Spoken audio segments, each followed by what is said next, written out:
pretty much the same for us as for everyone else. It's like your clay is still wet and everyone leaves fingerprints on ya.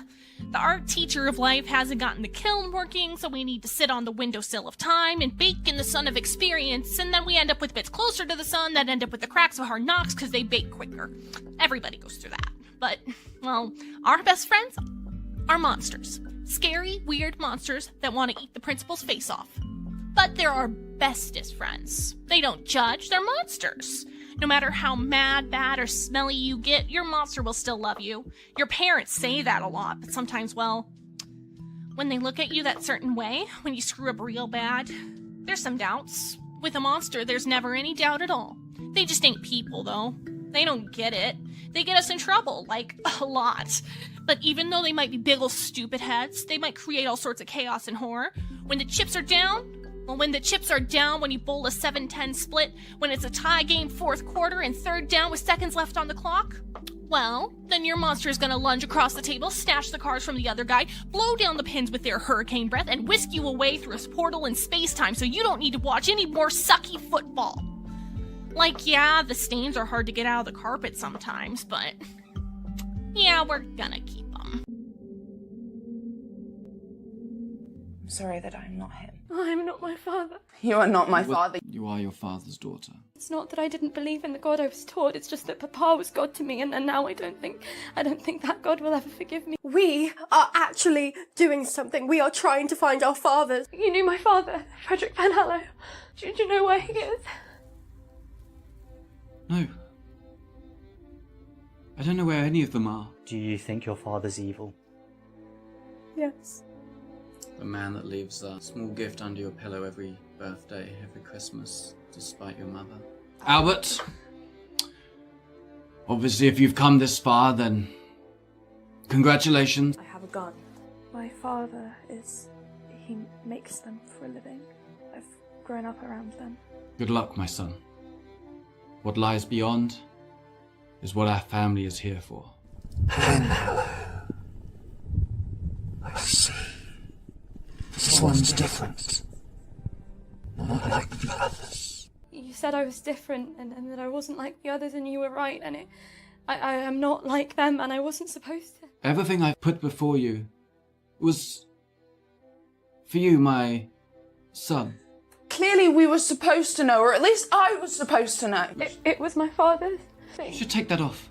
I can't. It doesn't move. I know it was in our family for years, and it was not mine. It was not my right to take it. Blast straight out the back. This is a quality-made gun by your father. If you can accomplish anything that he was capable of in his youth. You look just like your father. I'm looking from that to the soot on the walls that might be my dad's. I sorely misunderestimated all three of you. I can see that now. I've lived with my anger for a long time. I did not need you to tell me that I can control it. It is a ridiculous notion, actually. The fact that it has to be sons. I've just spent so long killing every part of myself for him, and It's your need to keep up appearances meant more than my happiness, apparently. I think there's an awful lot that you can't be forgiven for. And you didn't give me much reason to love you either. You were like another father to me. Yes, your father may well have failed you. he did. You made every decision knowing everything. You knew this whole time that there is no God, there is no heaven. Was she truly so bad? If she wasn't that bad, I wouldn't be feeling this way. And I don't mean that anymore in the way that I used to think that nothing I wanted was relevant. I don't think I'm the same anymore as I used to be. And I think that's good.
Hello, everybody, and welcome back to Streaming Rainbow, where hell is just a little bit extra gay.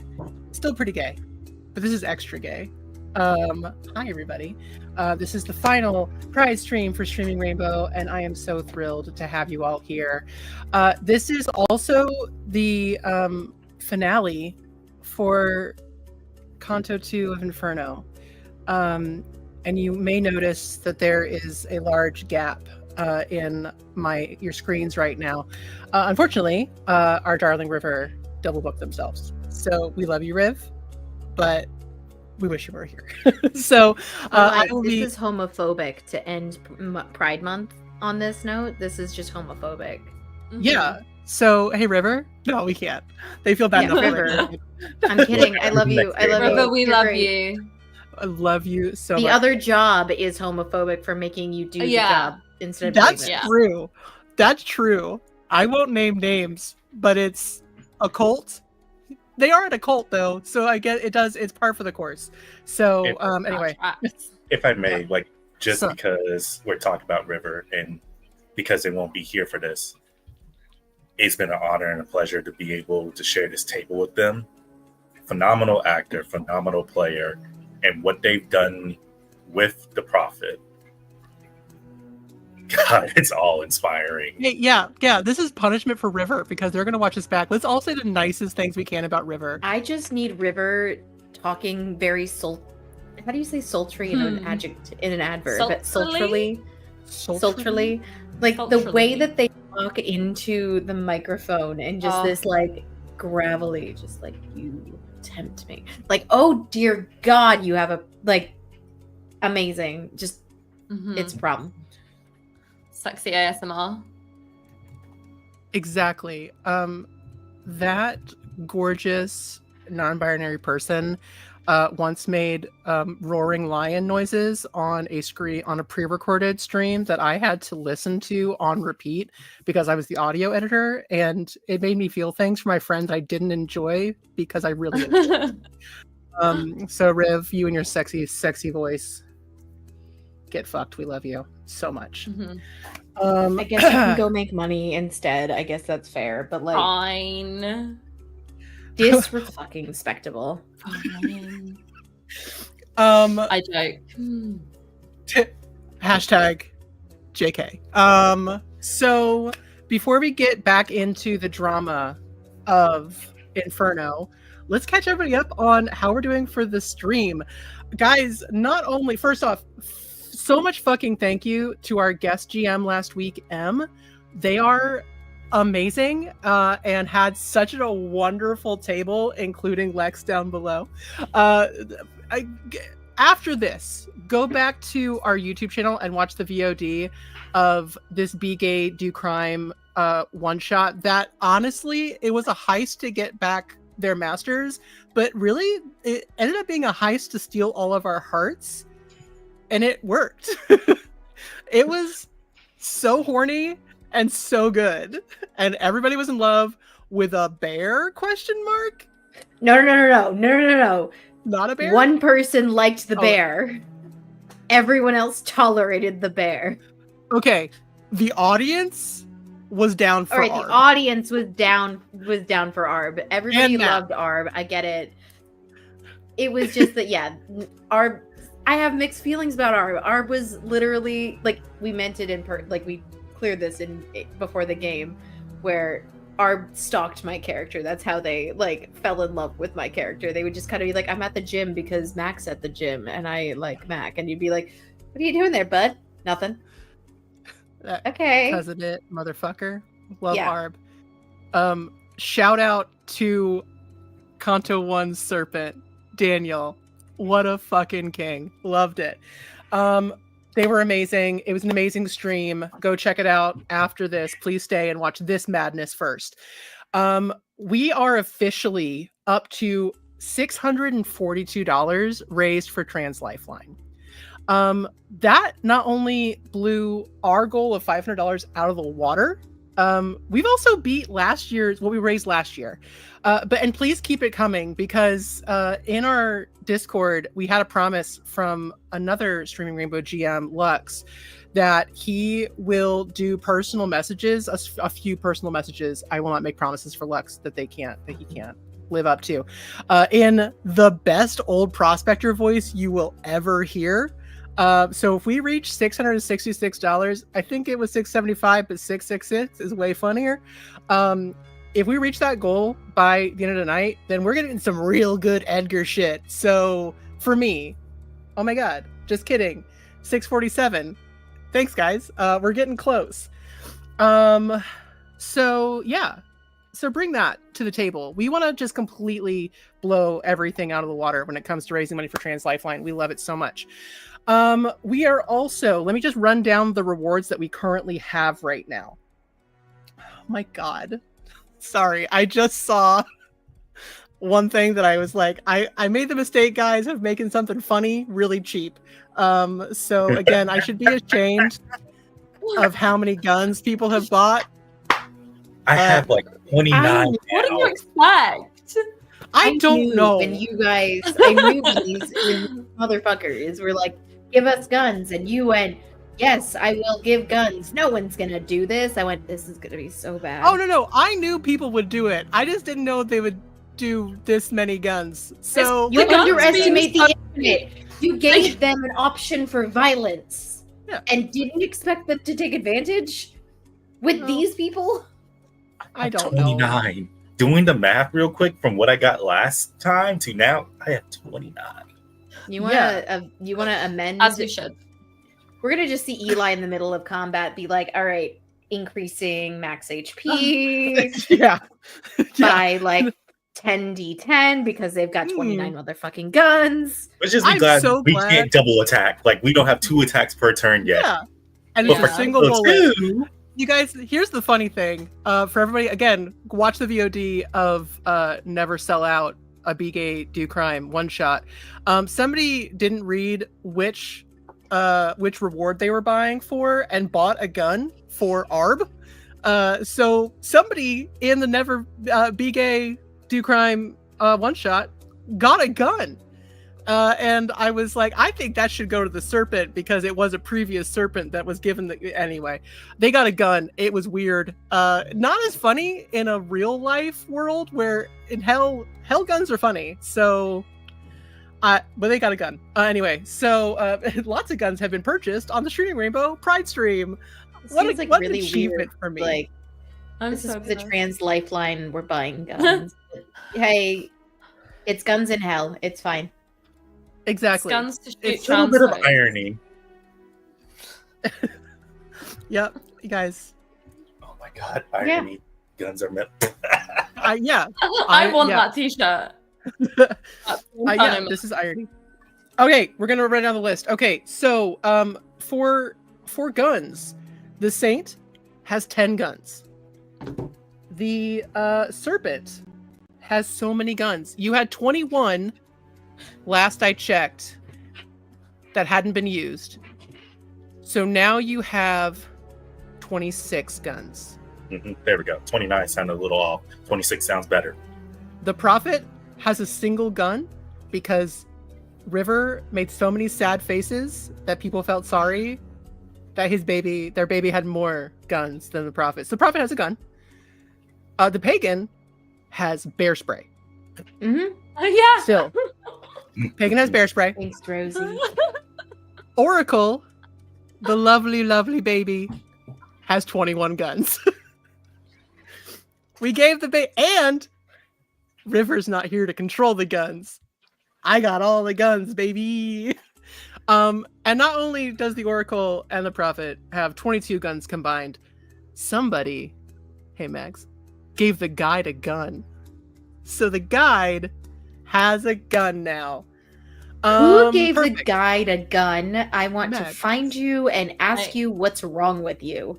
I just want to have words. I just want to have words. Mags will happily take every single one of those complaints because they love chaos. This is going to be fun, especially after last session. Other things that have been donated by all of our wonderful people out there. We have 2 rolls on the Wild Magic table. The Prophet rolls, and River did roll prior to this, so I know what they have coming for them. The Saint also has a roll coming on the Wild Magic table.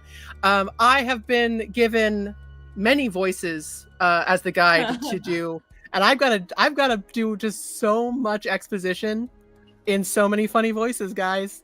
Good luck taking it seriously. I gotta sing. I got somebody who only sings, no talking. I've got Gilbert Godfrey, and I got Fran Drescher. So, R.I.P. headphone users. Okay. Really looking forward to that middle of combat monologue, just in whatever you want to pull, whichever one you choose. Exactly. It's coming. And while we always have bless, thanks to our saint, actually, everybody has a single use of bless, and the Prophet and the Serpent also have an extra on top of that. So Prophet has 2 blesses, and the Serpent has 2 blesses. Pagan and Saint, you have a bless each, and then we always have bless because we have a wonderful we have a banner. And yeah. So that's where we stand right now, and I've got my lovely helpers in the background keeping me posted on everything.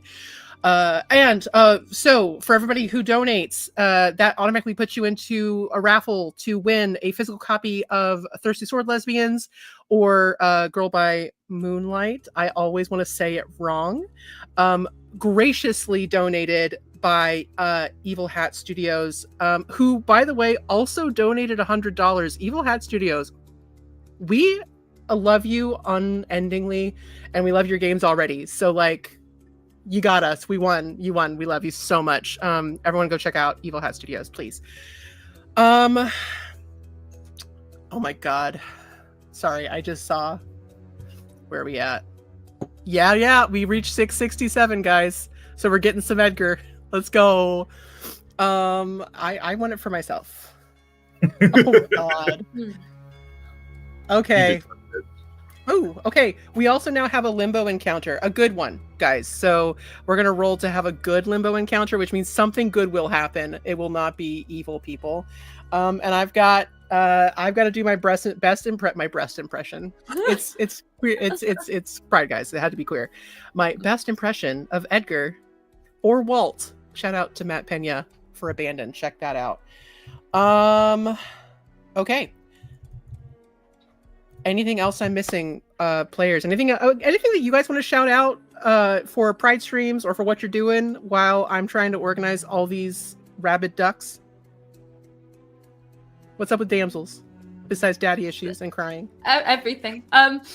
I will remind everyone that it's Rainbow Roll Fest this weekend. So if you can go check out, there's an incredible spread of shows on some truly insane creators.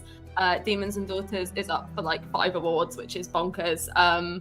And we're screening tomorrow at 9 UK time. I don't remember what the time is anywhere else because I look at the UK times. And I'm also in our last summer for Who Hurt You APs, which streams immediately afterwards. So check those out, but check out the whole of Rainbow Roll Fest because it's fantastic. It's my favorite WebFest community event. It's gorgeous. Everyone is amazing. Yeah, check them out. Please. And I think currently one of our good friend Rosie is hosting or has been hosting. Yeah. So they're hosting right now, I think. Yeah. Unfortunately, Rosie is not able to join us. So guys, if you donated, your names are put in a raffle. We're going to be spinning after the break to pick those winners. If you donated as anonymous, I'm so sorry, you're not gonna win anything because we can't reach out to you. But that's okay. And also, if you're not in the United States, we can't ship to you. So I'm very sorry. But yeah. Okay. Are we ready for our finale of Canto 2? No one's ready for it, but are we ready to at least get started? Yeah, not really, but I think I can muddle through potentially. It's been an honor to share this table with you all. Let's get to business. Let's get active. Let's go. I would like to ship better internet to Taya specifically. Thank you. We weren't saying anything because it was good. Listen, I'm going to be fine tonight. I'm not going anywhere because I refuse to. And the power of God and anime is on my side. So Specifically anime. Let's go. All right. Well, we've had Naruto runs throughout this whole thing, so yeah, of course. Where's the? I can't do the hand. Let's go.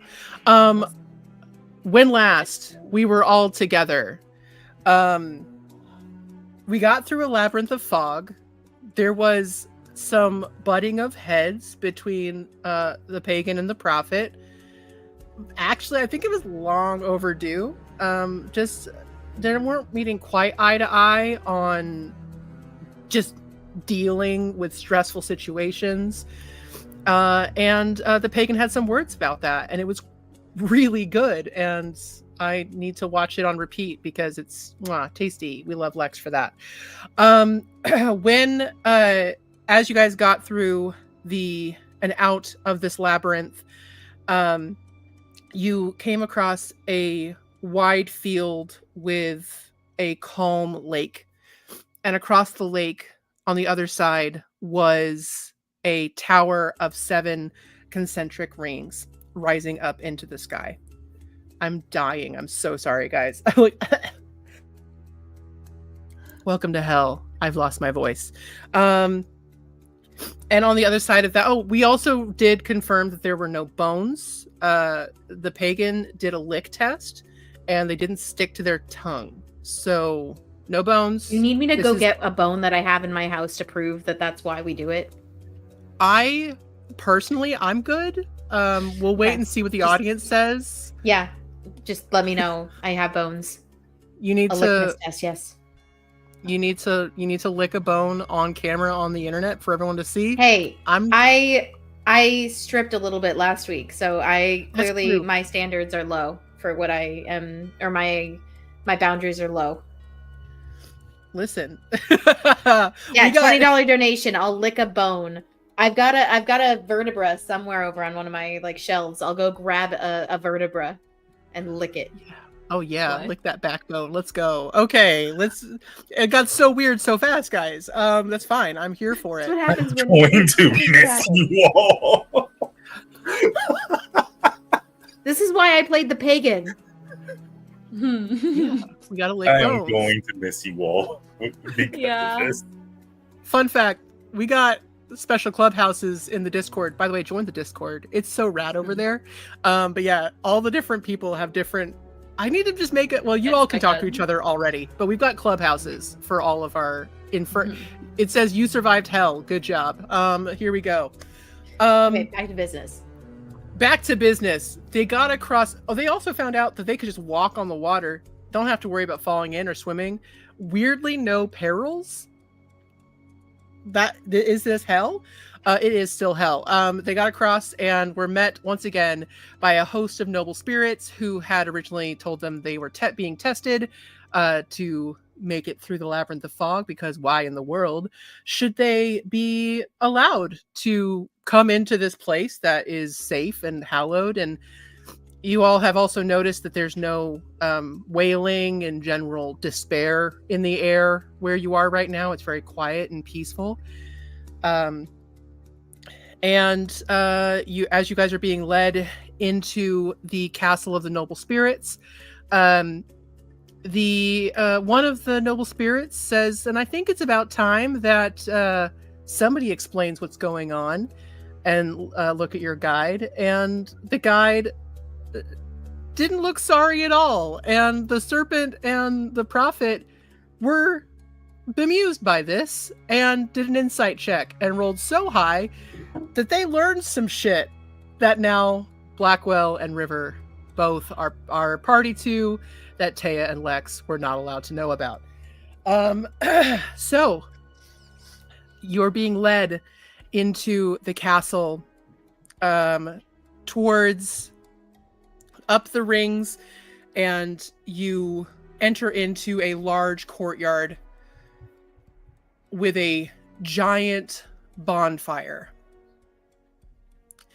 And just being close to this fire, you look down at yourselves and you can almost see see life in your hands, like your skin is becoming human and real, and you are filled with an upswelling of hope once again, and you realize that you're dying. This is bad, you guys. I was in a car all day. This is a great way to actually get ready for live streaming. This is where the hope, the fire of the torch came from. So as you're walking, what would you guys like to do? I think the serpent is just going to look at the guide.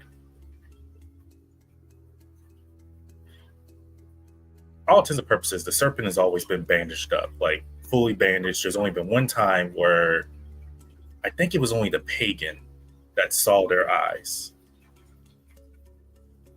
Is it possible at this moment of time to move some of the bandages down from their eyes?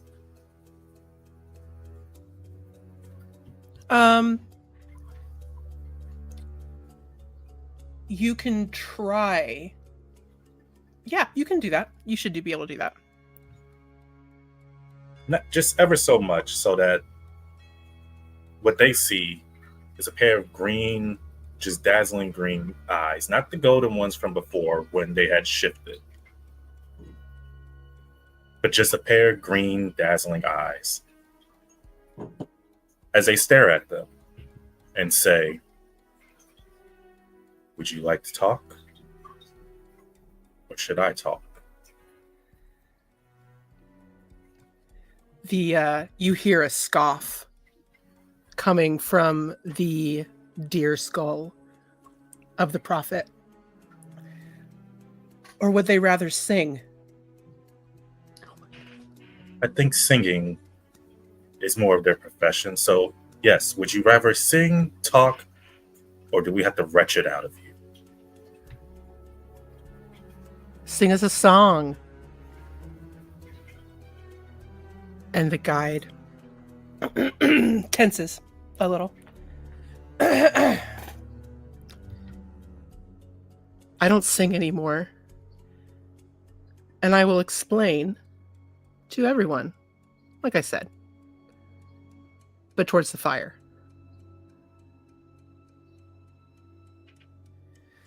And turns and keeps walking, and the prophet nudges the serpent and says, "Ah, his back. His best feature." Exposed, wide open.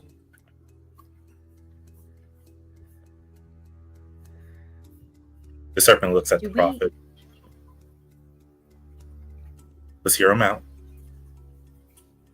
However, thin line for them. Pagan, go ahead. Do the pagan and the saint see and hear this stuff? Oh yeah, the serpent's loud. Oh, the prophet is being very, very loud. Yeah, Okay. like very purposeful.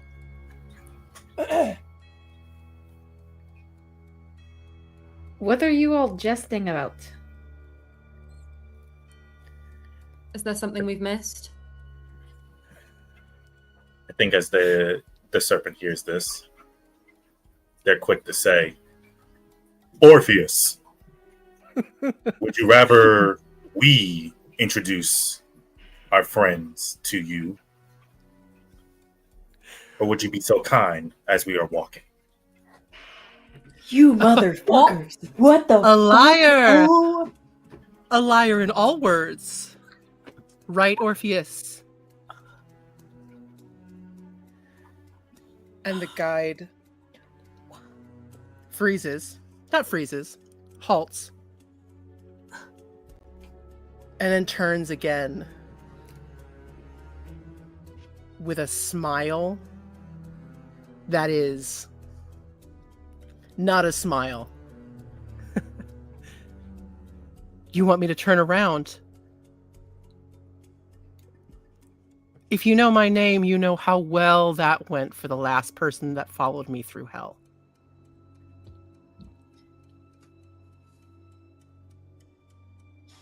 Do you want an explanation? Do you?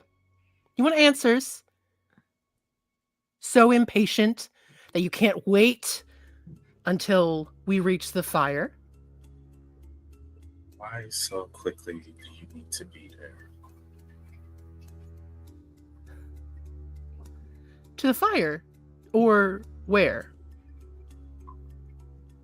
You want me to speak in front of the fire. Because the fire illuminates everything, including words. No lies can be spoken there. So do you want me to speak here? Or there? Insight. Great, go for it. Yeah, I want to answer. Well, that's... Well, okay. Can I roll like a religion check or a history check to know if I know this name? Yeah, I was out gonna of ask game, when I'm like baffled, but like Uh-huh. in game, I'm potentially baffled because I don't understand why the name Orpheus means anything. So Yeah. go ahead and it can be a history with, it's going to be a low DC, so. History That's or a religion? 15 history for me. 15 for both? And History 15 and for- religion? Oh, no, do history. Okay. And What's That's 15 history. you guys have bless, so feel free to add. Oh, yeah. what's the dice roll? What's the die for bless again? D4. A D4. I got Okay, that an makes it 11. 16. Nice. Because my proficiency modifier went up as well. Oh, that's disgusting. Okay. Blackwell, you're doing insight. That's right. Okay, let's do the let's do pagan and saint first. What you guys get total? 11. 16. 11 and 16. Okay. It was low because Orpheus is it's a name that is known the world over. It is he is and was an epic bard. The story of his lost love Eurydice as he walked to hell to convince Hades himself to return his wife, only for them to fail at the last step. And now he's here.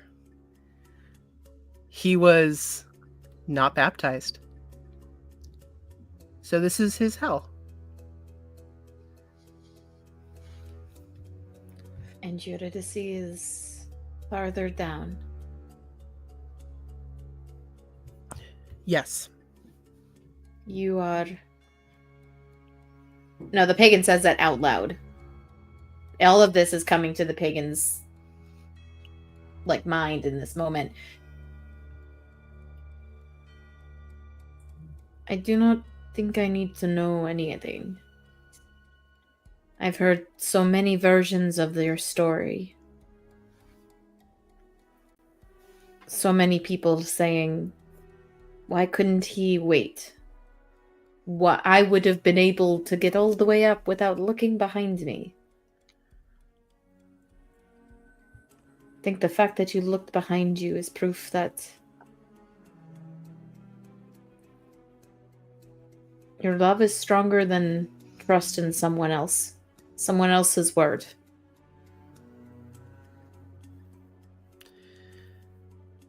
The the shark-like grin softens as Orpheus looks to you. Yeah. I learned. Don't trust a god. Who's to say God even exists? They all exist somehow, in some way, with some name. Is it Hades? Is it Lucifer? Is it the darker part of your soul that comes out when you're in danger?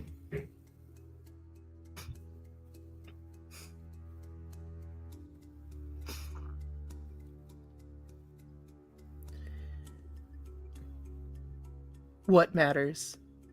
What really matters, what I've learned that really matters, is that it's not about some higher power.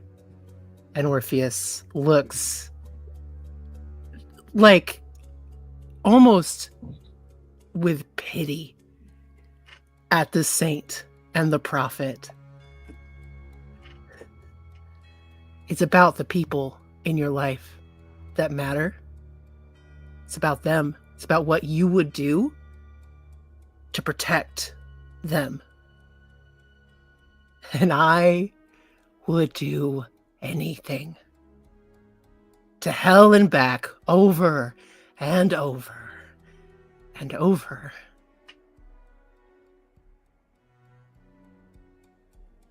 That's what matters. That's why you needed us. That's why you kidnapped us, in a way. Tied us to you. You need us to get your wife back. Yes. And my lyre.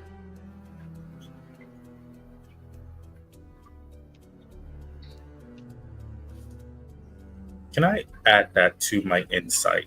Because I got a 17 plus 8 plus 4. Amazing. So you were doing an insight. This is the most insightful snake y'all are ever going to meet.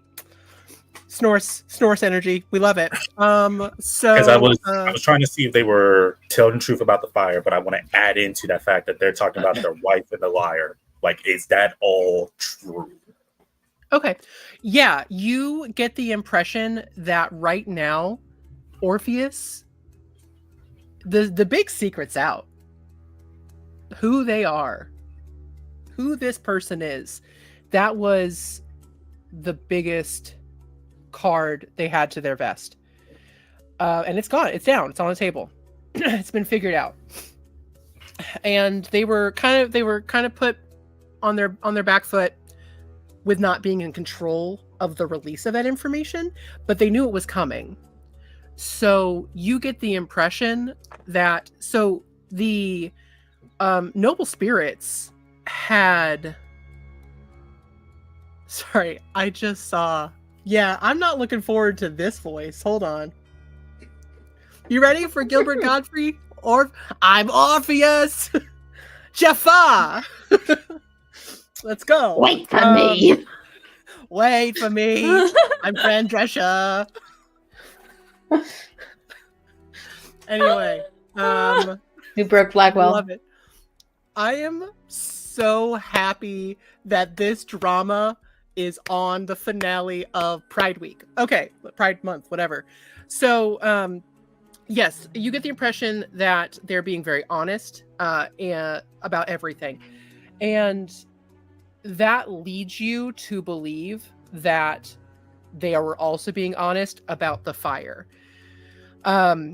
Because the noble spirits also want answers. The last time they really saw this happen, was Dante. And Dante was set on a mission from God. Like, Dante was a famous poet who was given divine help. Virgil was there with them. This is why they were let through. Y'all are no Dante. As much as they said as much when they first met you. So you get the impression that his secret was going to be busted no matter what. So the lying doesn't seem to be much point in lying now. The ergo makes sense that if Orpheus is real, Eurydice is real. Orpheus famously is a little bit intense about getting his wife, and he famously played a liar. So it would follow that there's probably a liar somewhere. At least Orpheus thinks that his liar is somewhere Here in hell. Really, buddy. The ability that I've been using, the one that we've called the Naruto run, essentially, Relentless Justice. Yeah.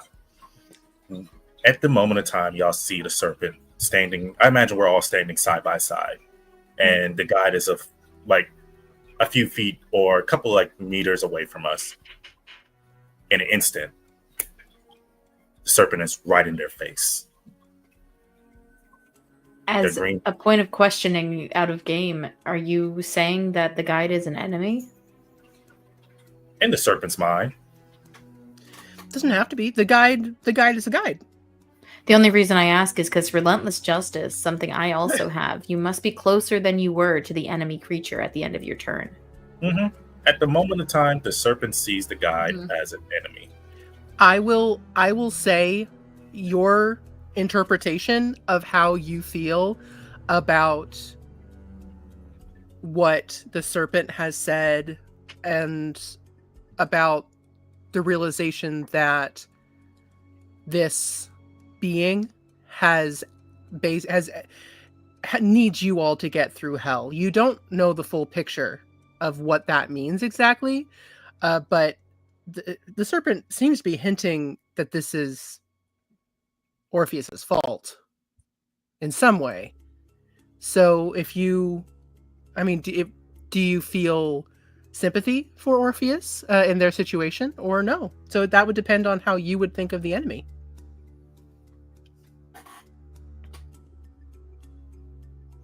I wish I could explain what's fully going on in the serpent's mind. But that's for the Serpent Coalition in the Discord to know. As in an instant, they're in their face. Their green eyes almost shining. As they just look at him and say, walk. And this is them trying to intimidate them.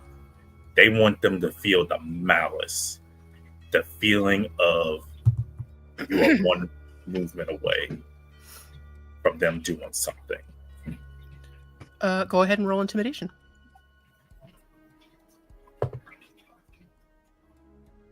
Let's see. Yeah, that's some intimidation. And the dice said get some intimidation in there when we draw this. That is a 19 plus 3 plus 4.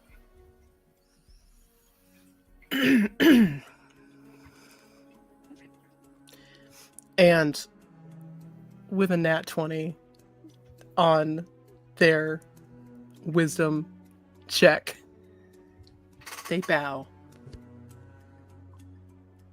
and walk. The prophet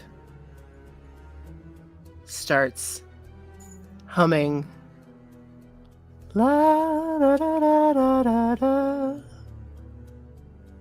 la da da da da da, stepping in step next to the saint,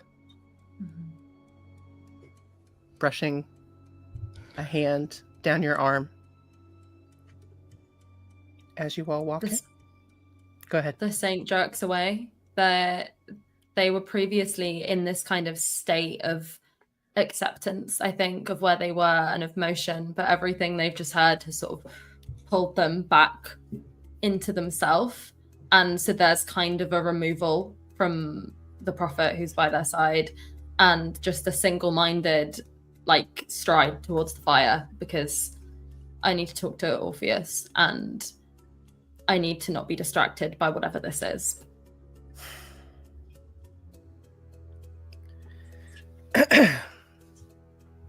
You hear a sigh, frustration, and then a bit of a whistle. Come to me, baby. And Oracle pops out of bird form back into his disturbing, impish self and sits once again on one of the antlers, humming along as well, badly out of tune, but just thrilled to be here. Is there anything else anyone would like to discuss or do as you walk through the castle of the noble spirits towards the bonfire of the divine.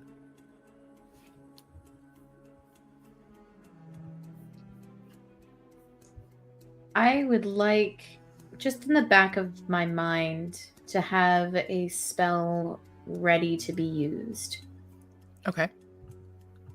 I would like to prepare, well, not prepare, but essentially hold an action without being in combat to cast Hold Person on Orpheus if he starts acting up. Sure. I will allow Because that. as he said, sometimes you gotta be... Sometimes you have to gotta do what you gotta do. And what is the pagan been up to lately? A lot of survival of the fittest shit. And sometimes it's survival of the fastest. So I will be holding Hold Person, ready to use that at the drop of a hat. Perfect. The serpent just has their dagger out. It's in that reverse grip. I think it's safe to say the serpent just doesn't have his weapons out like willy-nilly. But there's this intensity, this way that they walk. Very, very serpent-like, very fluid motion, as if waiting. And I'm holding an action of, if he does anything weird, anything that seems hostile, we're speed blitzing him. All right. Saint, anything you'd like to prepare, or you're just ready for a talk? The Saint is not thinking ahead, and they're not, as much as they've withdrawn and there's a rigidity to them, they're not walking as if towards a fight or a battle. They're walking almost the way they would walk into a holy space, to a church. And they're just fixed on Orpheus.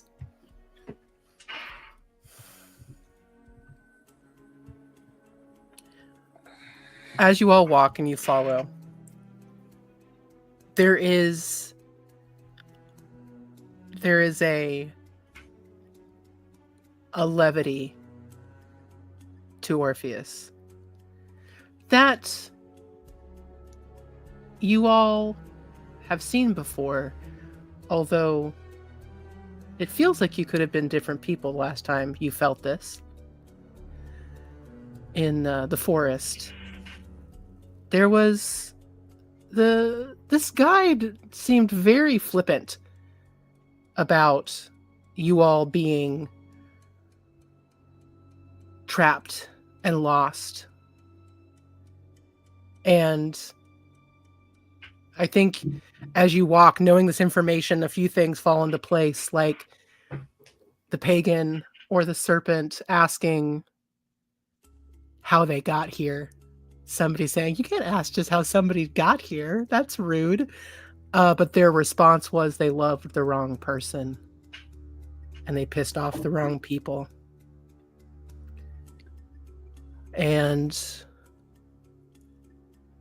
then, with all these thoughts in mind, preparing everything happening, you walk out into a wide courtyard and you can feel the heat, which you all realize now. You can feel heat. You feel it. You can feel the warmth in a way that you have not felt for days, months, eons, however long you have been here. You have not felt a heat like this.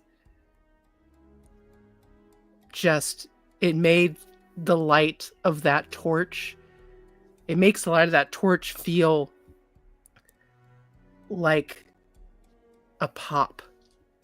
Feels insignificant in the face of this.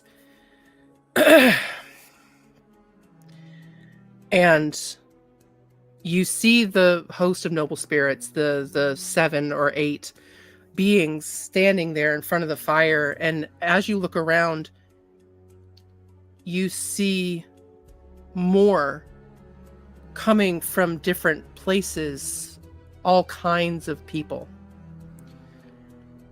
all kinds of spirits. And that leader of the noble spirits steps forward and says, "Come, take your rest. This is the light of the divine hope. This is a gift from the creator of us all, who understands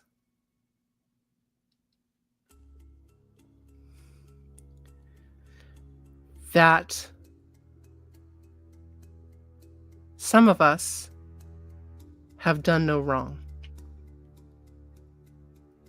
And they glance at the pagan. "This is a place of peace to wait until the end of times, when judgment comes for everybody."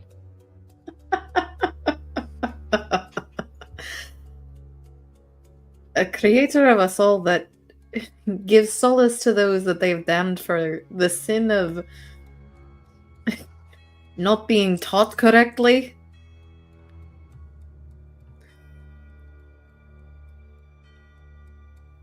A creator of a soul that damns those of us who weren't given the same information as others. Those of us who chose a slightly different path because it made more sense to us. But in the grand scheme of things, I don't remember my life before this place, but I don't think I was a bad person.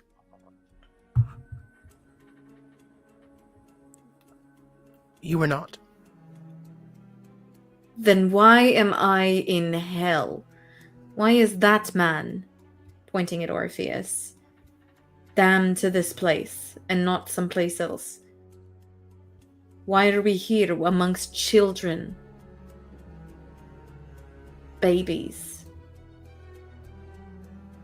People who died before they had the chance to be baptized under a certain religion. And I look over at the saint.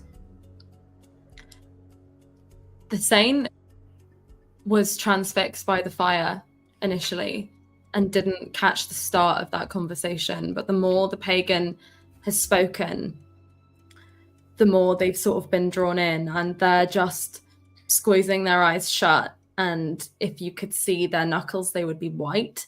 And they are just trying so hard to not hear and to not understand, because they don't want to. They just want to feel this heat that they're convinced is kindness, is goodness, is justice. All I can say is that while nature isn't always fair, a fawn being killed before it even takes its first step, so that a mountain lion can eat, at least it makes sense. At least the end makes sense. Damning people for nothing and calling it a mercy? The pagan's eyes have fallen off of the saint before they said that statement. It was not to the saint specifically.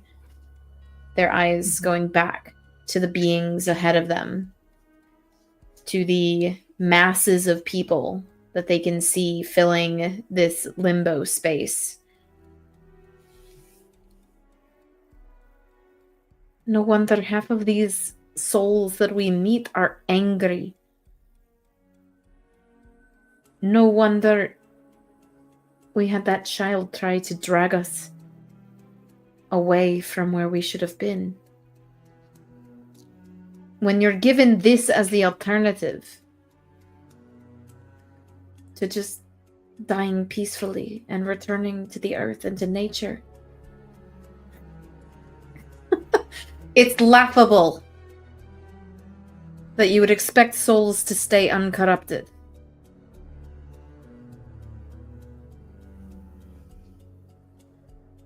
Would you care to shed some light on the subject? I mean, I know we're standing next to a goddamn torch, but come on. The accent went Irish, but it is what it is. Accept it. Sometimes we all just go Irish. It's all good. My accents always end up going Irish. The prophet laughs. They can't explain. They don't know either. They're sheep. Yes, okay, yes. And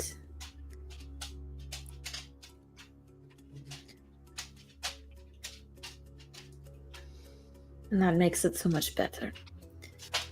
Being passive. Well, being mouthpieces for a god that you've never believed in. Why are you here? Can you leave this place? Are you just gracing us with your divine presence? who's that directed to? Directed to the beings.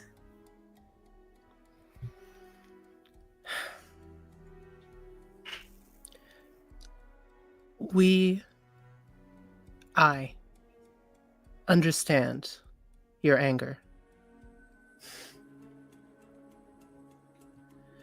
It is an anger and a frustration that we all feel and have felt. But when this is the eternity you have, being angry for that long is not sustainable. As to why you're all here, they look to Orpheus. I would like some illumination, as you put it. And somebody from the background, Gilbert Godfrey, guys, let's go. Jaffa! What are my keywords to get in there, to slip into the accent? I gotta smoke a lot. Yeah, explain yourself. Explain how these nobodies got into this castle. What are you doing? What the fuck, Orpheus? And Orpheus, apart from everybody now, standing not with these noble spirits as he did originally, and not with you.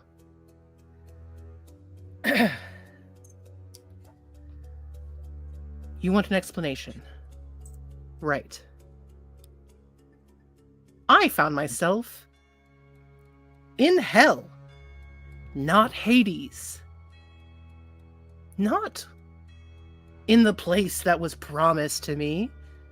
A place that I went before that apparently the big man married to the pretty fertility goddess doesn't run. I'm here. My wife, somewhere else. And I would have been fine with that. Until that fucking Italian came by. Dante arrived and brought hope. And now I remember what it means to live. So, I watched him go. I can follow along. I can get out of hell. Let's go.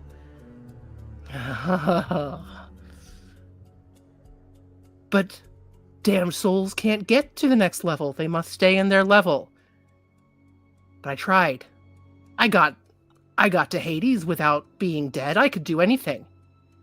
I will do anything to get to my wife.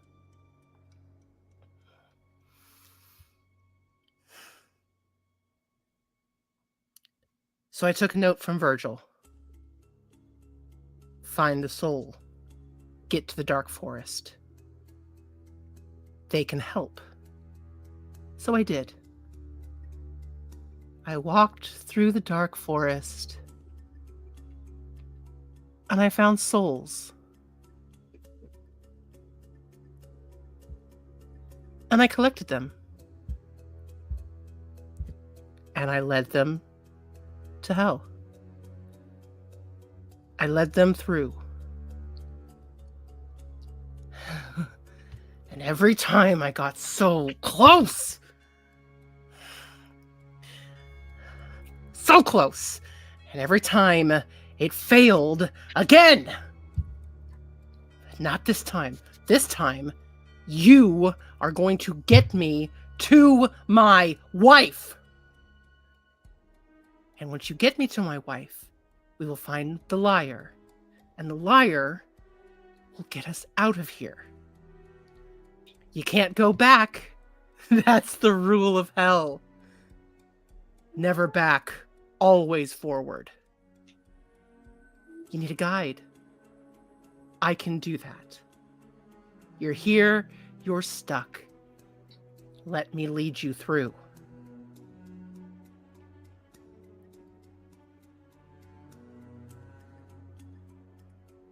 Insight. I want to see if there's anything that makes the serpent say it has to be specifically them.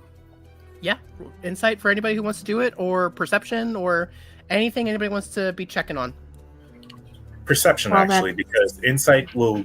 I feel like perception is going to make more sense here if I'm looking for, like, ticks, like something to give, it's something to say, that's bullshit right there.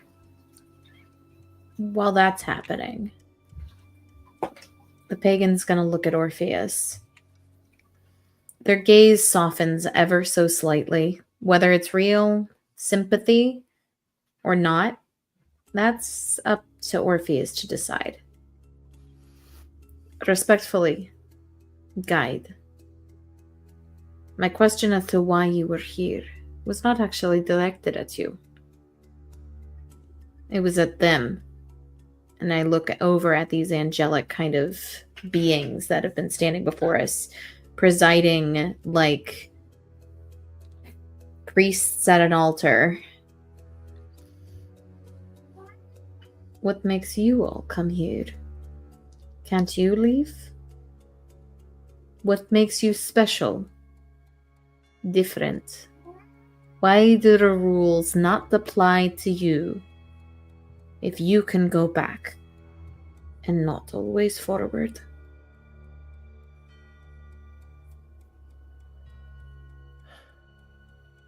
You can let Blackwell's thing resolve first if you need to think. I have an idea, but Blackwell, go ahead and we're going to let you resolve. 18 plus 2 plus 2. Okay. So with a 22 of insight, you see a pragmatism. You can't go back. You have to go forward.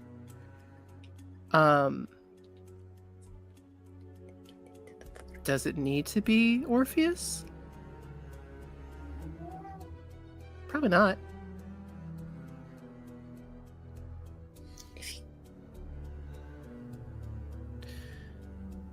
The host in front of you. We stay here. We don't tend to leave this castle. This is safe. Even outside these walls, as you experienced, there is danger.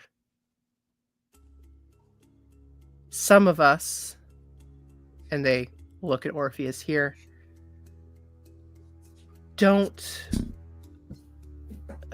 some of us choose to leave.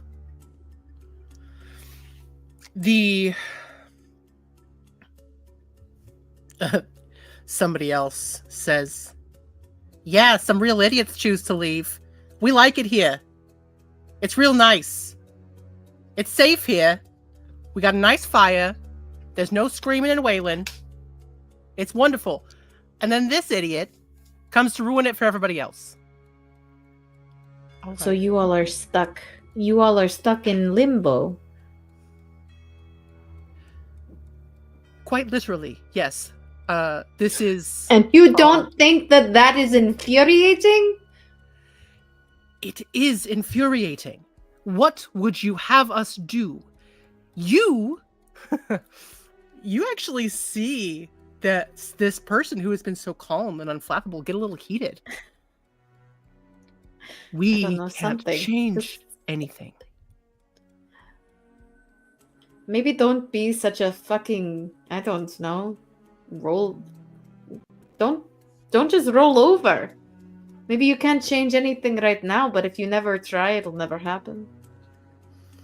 I would like for you to roll persuasion. Just to see if you can plant the seed of rebellion into these ancient people.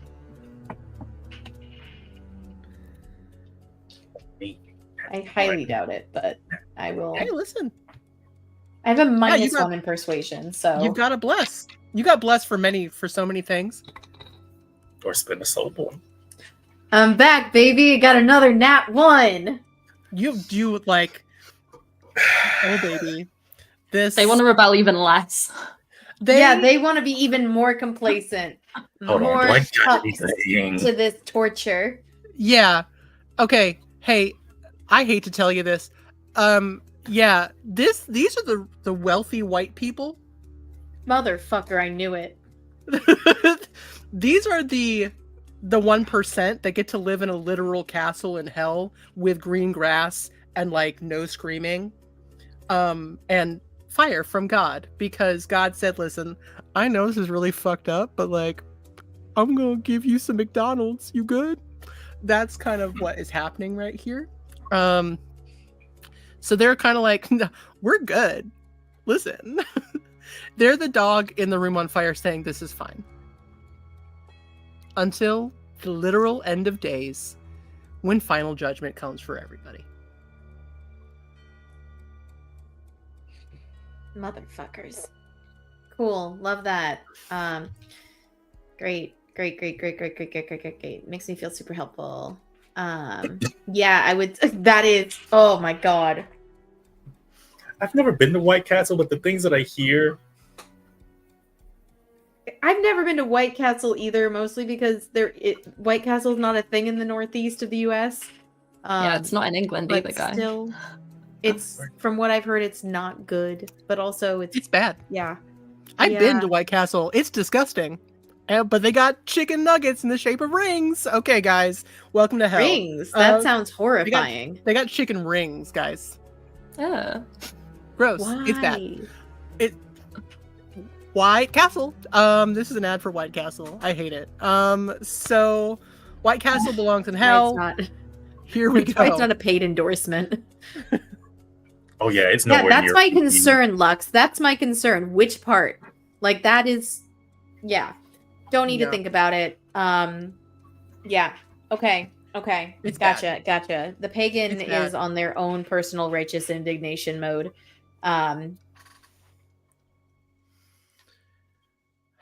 Yeah. I need a second to recover from that. Okay. All right. I think I'm gonna have also hey Taya, while you're having an existential crisis and a crisis of faith, please roll me a D100. Oh fuck. I should have seen that coming, shouldn't I? I was gonna do it earlier, but Rosie, hi in the chat, Rosie. Lex was having such an amazing moment that I had to not. Yeah. Okay, that's an 83. 83? Hell yeah, let's look, shall we? Hey, it's not an 8. I know that a flat 8 is a fireball, so it's not that.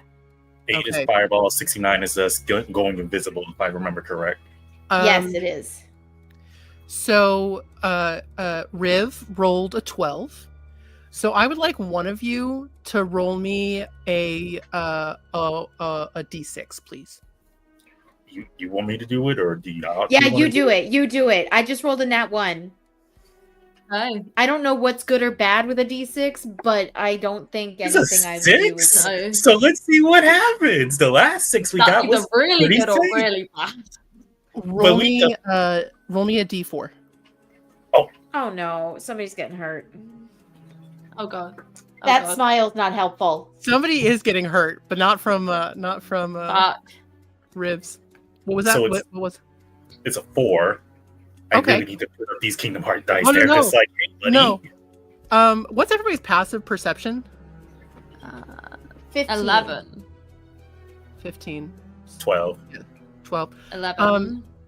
Pagan, I think because you're having this moment of like doing everything, like going through it all. I think you maybe you have a moment of like kind of feeling a connection with the prophet's just general vibe, and you look over, and they are so much taller than the last time you looked at them. In fact, 6 inches taller. So Riv rolled getting taller or shorter, depending on a That's so D6 funny. roll.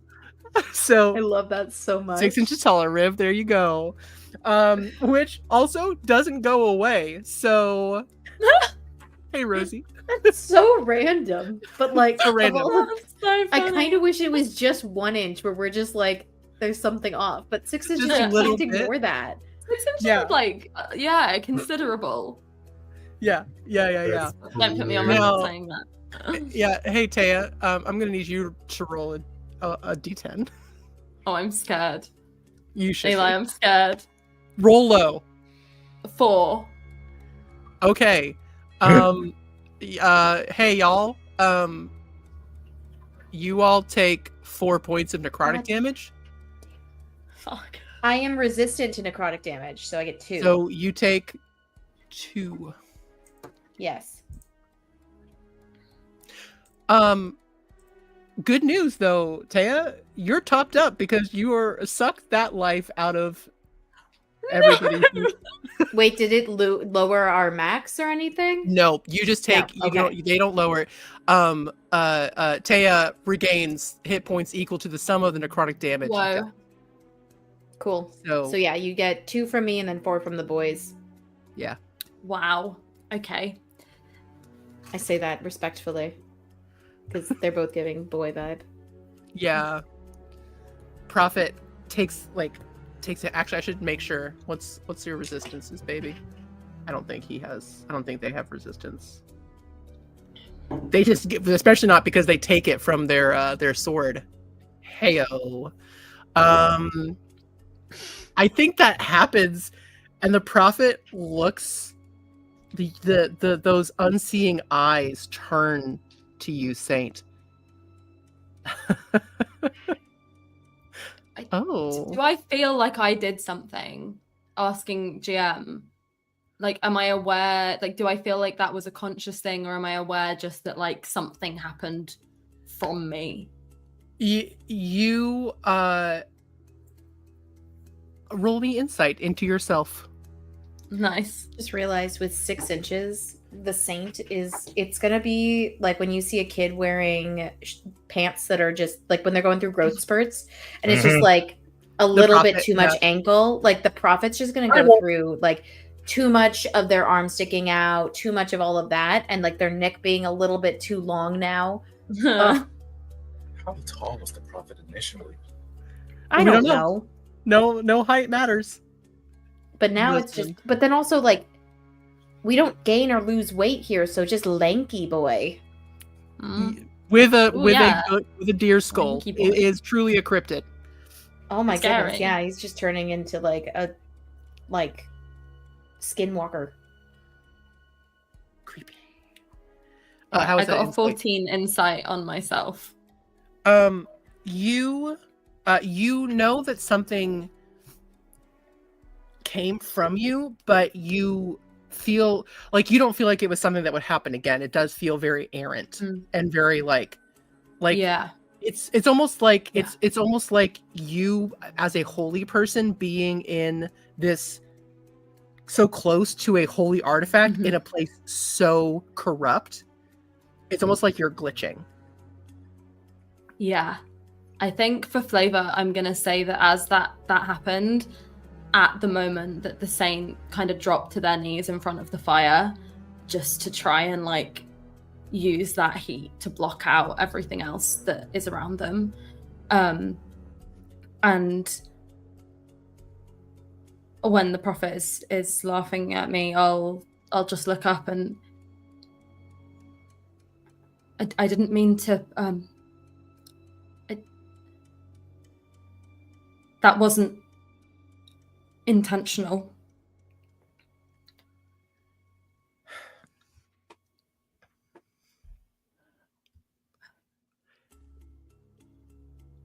Is anything you do intentional, Saint? I haven't seen it happen yet. Oh, except for that. It's been a couple times, Stop actually. it. Why?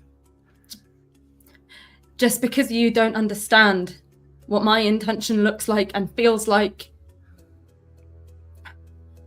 And the Saint stands up again, almost ashamed to have been caught in that moment, and pointedly turns away from the prophet towards Orpheus. Fine, then I will start being proactive. Orpheus, I need you to be clear with us. When you say you found us in the woods, did you bring us here? Or are you using us because we were here already?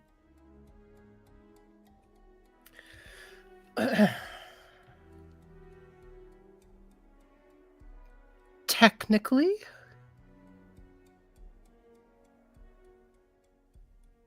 I found you, and I brought you into being here.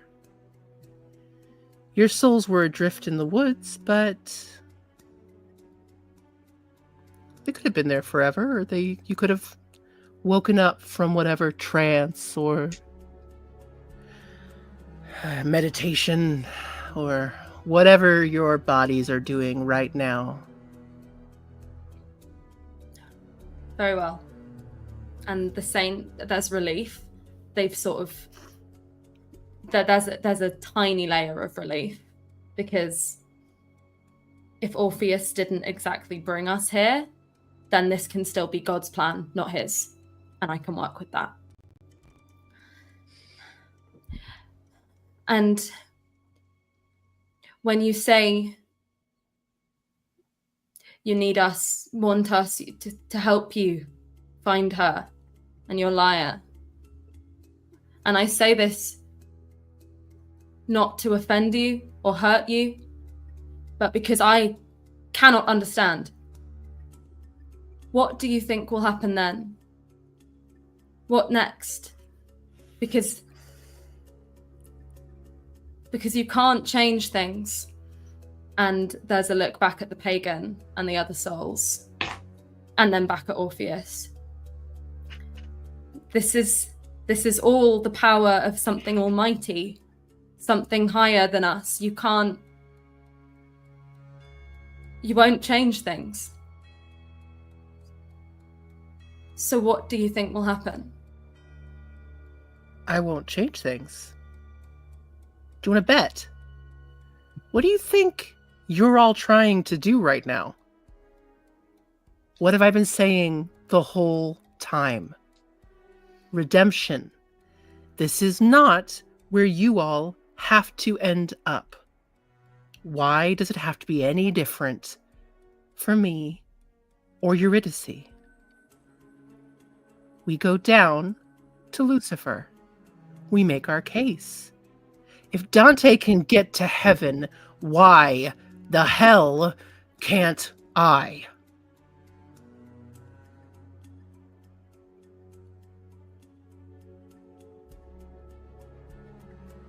And the Saint just stands and tries to make sense of that. Listen. You cannot go back. Or you can try to go back, but you can't get back through the door. How did you get back?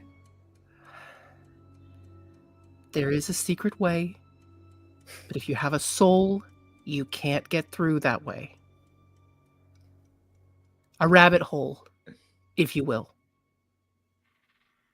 So many secrets. No wonder Eurydice hasn't used the rabbit hole to come to find you. So many secrets. So many things that you have hid. There is one thing. You said you needed us and we needed you. What if we find another guide? Someone else.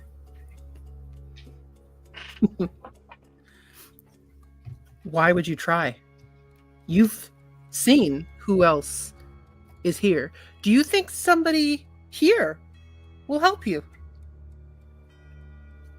They motion to the host of noble spirits who stand and watch. Cowards. Sheep, like our prophet says. I think at this moment, there's nothing really for the serpent to stand on top of, right? No. Nope, it's a big open field and a giant fire. Cool. I think at this moment, the serpent would take their hood off. So again, just the bandages and their eyes are just being shown. As they step up next to the guide and just look at him before walking past them. My friends, you've now heard the ravings of a madman, as it is. As you now know, this is our destiny. This is the course that we've been laid upon. A course that was not chosen for us. I ask of you, for those of you that are here, to look at us and see that as we are standing before you, we ask for your help. We ask for your guidance that maybe for those of us who shouldn't be here, that shouldn't be going through this. A second shot, second chance. We are not Dante. We know this. We cannot begin to even think of the things that they have done and how they did it. We know of the story. But we can try. We can try to make our way down to Lucifer. We could try to make our way and make a bargain, make a deal of some sort, or even just a conversation. So I ask of you, if you're willing to assist us. And this is him, I feel like we're trying to go for persuasion. Okay. Trying to reach out. All right. And I think at this, the prophet also steps forward and says, reaches hands out. Friends, listen to the serpent here. Look how far we've gotten with very little help from this Orpheus. We did not ask to be here. We shouldn't have been here. And one of your own has trapped us here. Help us. And I will allow you to roll with advantage with that help. Okay. And this is performance or persuasion? Persuasion. Persuasion. I have... Where's my right character sheet? Because I'm flipping back. There we go. Let's go! That's a nat 20 if I've ever seen one.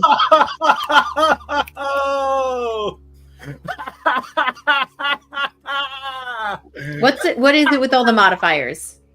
Yeah, what is it with every single billion modifier? Let's go!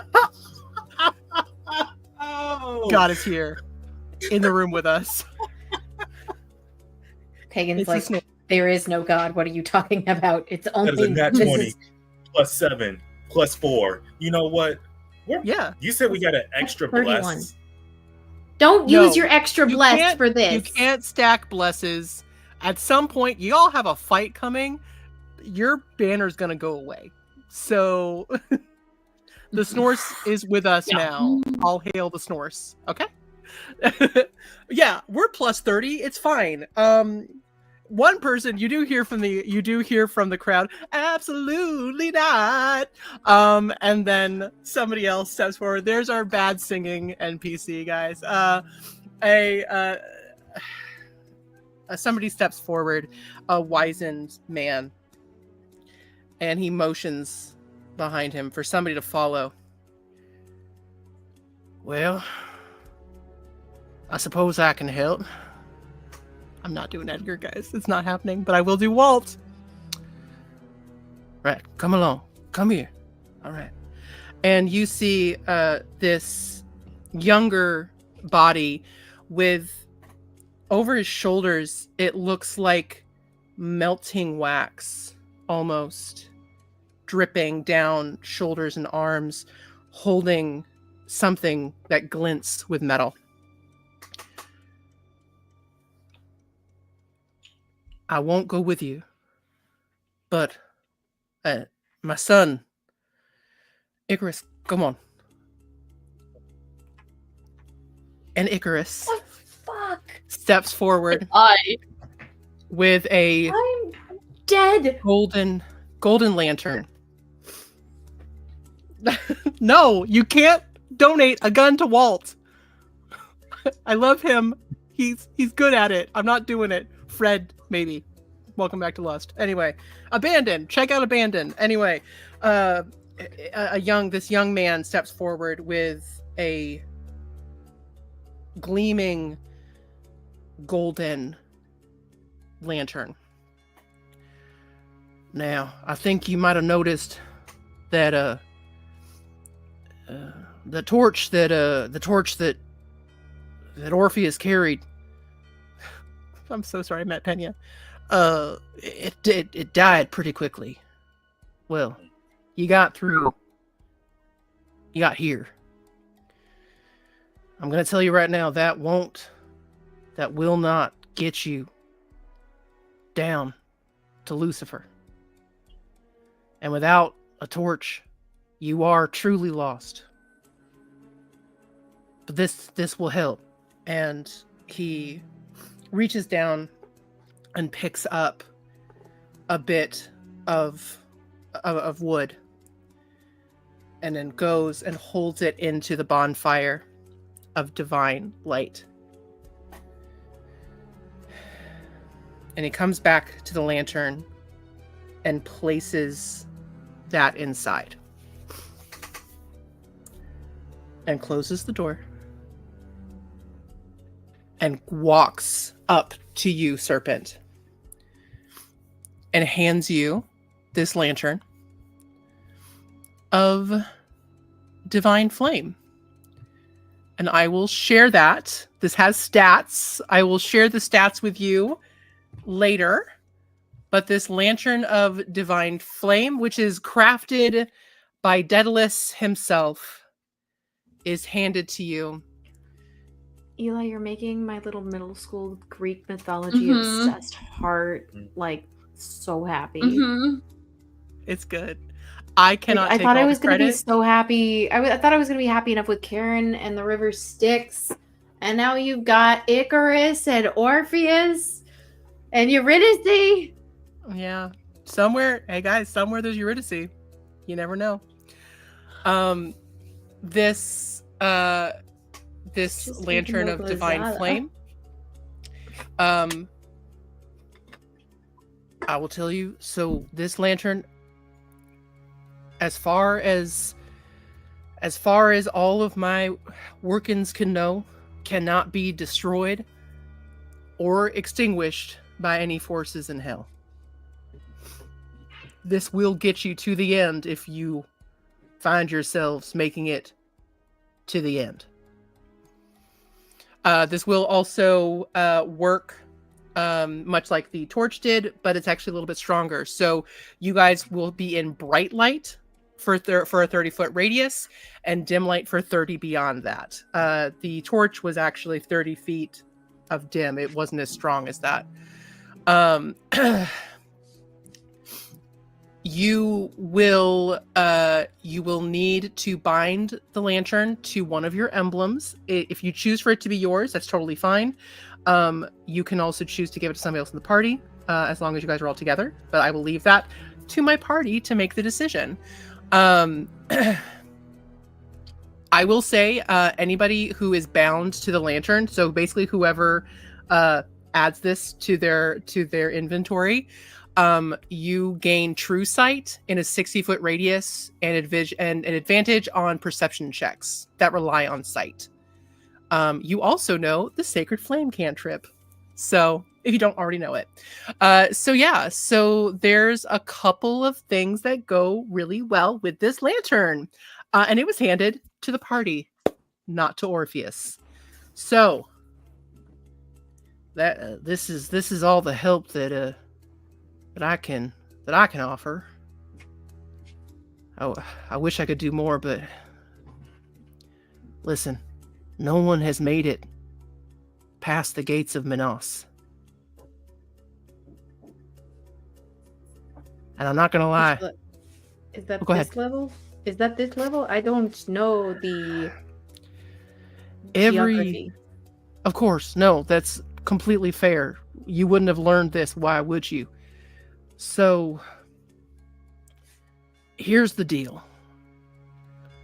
Every level of hell has a guardian, and their only job is to make sure that no one passes either direction. It's why you would have, you would have had a hard time getting into limbo, what with the boatman and all, but you must have done something. So there's that, and so Minos is the guardian that guards the next level of hell through the storm. If you're gonna try to go through, that is who you're gonna have to be dealing with. But listen, I literally can't lie to you. We're in front of a bonfire that makes everyone tell the truth. It's really, really hard when you want to have like Christmas presents or something. What's Christmas? I don't know. I'm a pagan. We've got an issue. Actually, here. isn't Christmas like the? We want to give the one holiday in the winter that's Yule. like the winter solstice party where like we give gifts. Yeah, Yule. That's the one. When we light a big fire and have a lot of fun decorations for the fairies. Exactly. We can't have Yule surprises because we can't lie. Anyway, I've gotten so far off topic. So there's somebody out there who they've kind of been calling themselves the champion of the false gods, because this is kind of the level of people who believe in false gods or whatever that means. And we all look at the prophet. I'll give the prophet a look. Yeah. What? This isn't my level of hell. I am bound for somewhere far more fun, it sounds like. Anyway, so it's this guy from Troy. His name's Hector, and he's not a fan of anybody getting past him. So you got to get through Hector before you get to the Great Storm and convince Minos or fight Minos. I mean, my God, however, I don't know how that Dante folk did it, but like, you're gonna. It's like everyone says, you gotta go forward, no going back. So, anyway, this lantern, it'll get you good. You'll be okay. If something happens and you happen to fall, as I'm sure you're aware, you will just respawn back here. You'll come back to that lantern as long as you're, within that 30 feet or so.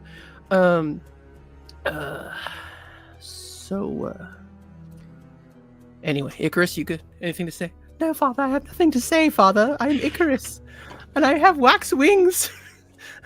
Why does my father sound like I don't know why he sounds like that, and I sound like this. I don't know, but I am Icarus. I think the serpent will I can take fly. the older gentleman's hand, just clasp it between his two hands, and bring his forehead to it, and say, "Thank you so much for all that you have done." You're welcome. Will this help us? Will it point a way through the various levels? Or do we, and they turn to the guide, do we still need them?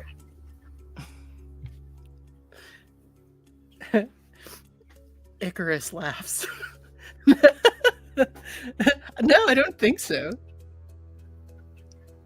He's kind of an asshole. I mean, if you like his company, do you like his company? Most of us don't. He can stay here then.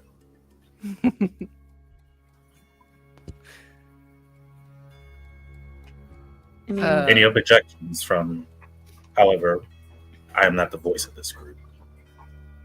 Any objections from the rest as he gestures towards the saint, the prophet, and the pagan?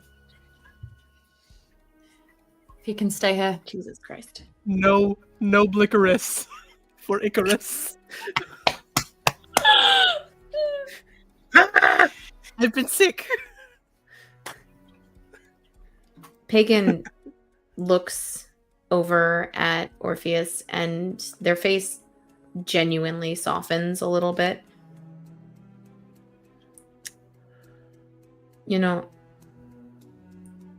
Had there been honesty from the start, I would have been more inclined to bring you along.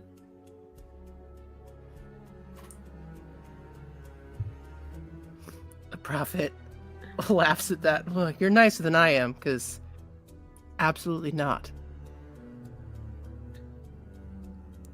I see his motivation. That is all. I see what damage being in this space has done to him. This is not the man of the stories that we all knew.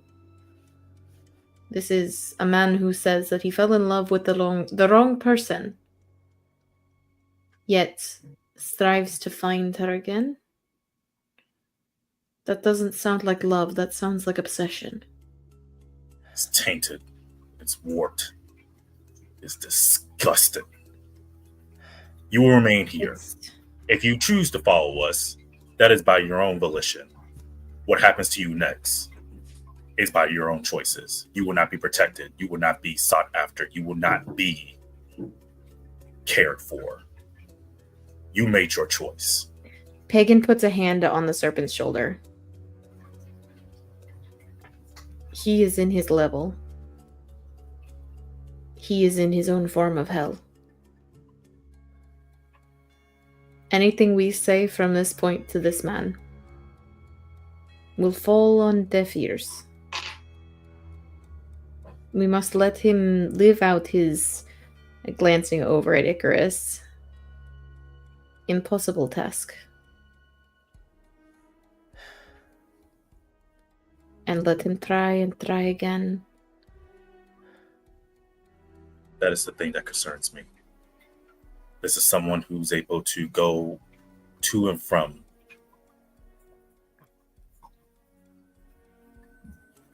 whatever he does next. Look over at the greater beings. Maybe close the back door. Like any good thief, Doesn't matter if there's a back door closed, a window closed, there's always a good way, another entrance, or somebody to let you in, a deal to be made. I think we spent enough time here. Where is this storm and this guardian that we must seek?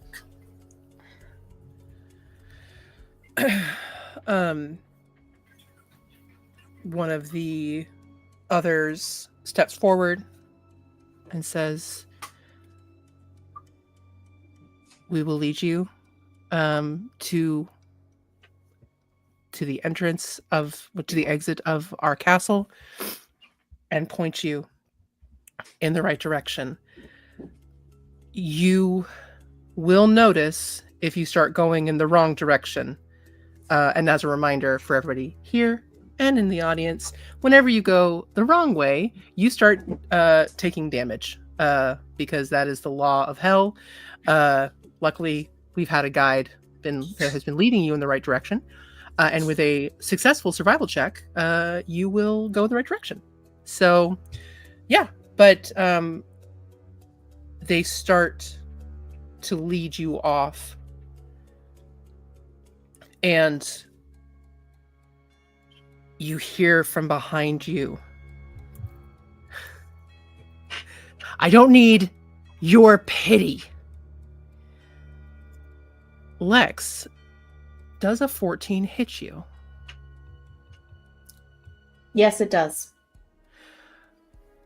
Everyone hears a loud noise that somehow echoes through the open courtyard as you take 6 points of piercing damage as you are shot in the back by a magical gun. Are you fucking kidding me? You gave Orpheus a gun? They gave the guy a gun, and the guy is Orpheus. Thank you, Mags. Jesus Christ. I was holding an action too. If he did anything funky, like anything threatening, could that be like almost immediate, or is it like you didn't see this? You didn't see that because you guys had all walked away. I mean, you guys were holding an action for like right then, and it's been a few minutes. Okay. Yeah. The pagan falls from literally getting shot in the back, and coughs and chuckles a tiny bit just to themselves. Luckily, if I die here, I come back. Unlike you.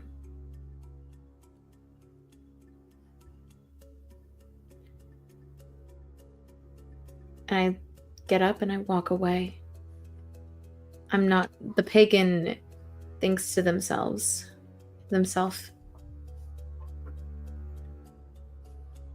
I am not going to give them the satisfaction of getting a rise. Of getting any use of my spells or my wild shape or anything out of me. He's just an angry white man shouting into the void.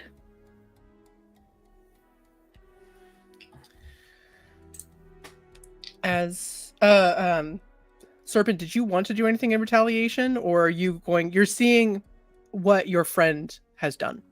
The actions and the poise that they have taken. Do you follow suit, or do you want to do something to Orpheus?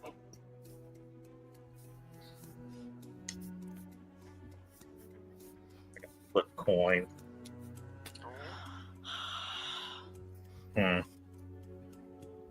Lucky son of a bitch. The serpent will see the pagan stand and continue walking forward. They look back at Orpheus, and they just point to them. This is a gesture as they're pointing to them, He wants them to feel that they are marked. That if this transgression happens again, there's no conversation, there's no walking away. It's basically saying, you got your one. They put their arm down, they look towards the saint and the prophet. Forward. As above table, as a quick thing, can I fasten the plane? Like, please. Yeah. It's a short rest thing. It's an attuning thing. Okay, cool. So if we get a short rest before the end of this episode, sure. Sure. Yes. Yeah. I won't make an argument for River. River, this is what you get. Also, you hear the prophet mutter softly, I'm not as kind. Go. And you hear, ah! As Oracle turns into that fucked up little raven, flies straight in the air, and you hear another fire of a gun. And a yell. Let's see how good. Let's see how much. How many hit points does Orpheus have? I don't know. Not many. It's only for 3. He takes it in the knee. He's real mad. Y'all don't have to see that. You can all walk away like walking away from explosions with your sunglasses on. So. Absolutely, as the serpent is putting the bandages up back over their eyes. Essentially being like, saw nothing. The pagan just doesn't dignify any of it with a response. In the most petty way possible, they're trying to be the bigger person.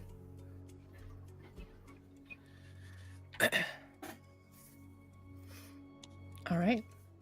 As you all walk out, Oracle comes flying back, perches still in bird form on one of the prophet's antlers, and you are led back out of the castle of the noble spirits and pointed in the direction of what you can all now see is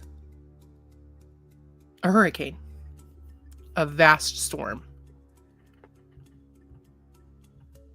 So, as you go, you come back. Every level has its own gate, and so you get to the bottom and the 7th gate, and you are there at the river that is surrounding the hill. And across that river, you can see where the fog begins, the wall of fog. And if you would like, you can take this moment to take a moment to attune to this lantern. And while that happens, the prophet reaches out and grabs your hand, Saint. The saint, like, immediately, their body recoils. They don't quite pull away their hand, but you can't see their eyes, but the response of their body is almost a flash of anger. They tighten, prepared for you to pull away, and pull you away from the pagan and the serpent. And now I'm going to play something for everyone to hear. Oh no! From River. Waiting for this. River, when I find you. Since I found out about this. How do you feel about me? No, actually, I shouldn't ask such a thing. Because please believe me when I say that I am certain of the fact that I disgust you. In fact, I think I've been appalling to you since we met here in the depths of hell, two unwitting pawns in some mythical fool's errand to get back a chance that was already wasted. Truly, I am beyond certain that you cannot stand me. And to be fair, would you like to know what I really cannot stand? I bet you can guess. You, my overly pious friend, are flatly insufferable. I understand that this has been overwhelming. Please know that we have all been suffering crises of faith through this. And yet, despite my attempts at compassion for you, I still cannot stand how you act, how you walk, how you speak. I cannot stand your high and mighty attitude, even as you stand in the pits of Hades. I cannot stand your bouts of silence as you sit and process what we have all been working through as we wander condemned to the hell of your cruel God's creation. I cannot stand each little moment of quiet, pensive thought that crosses your face, and I cannot stand that you refuse to share what each micro-expression really means, and more than anything else, I cannot stand how much I love being able to witness you. I cannot stand how badly I want to know you. I cannot stand how fascinating I find you. I cannot stand how kind you are to me. I cannot stand how you ground me when I am nothing but fucking terrified. How dare you, Saint? How do you feel about me? No, actually, I shouldn't ask such a thing. And they're holding your hand tighter and tighter. You can see their chest heaving with an emotion that you haven't seen from them. Barely restrained rage. And you can almost feel those unseeing, unshowing pupils boring into your soul as they stare at you.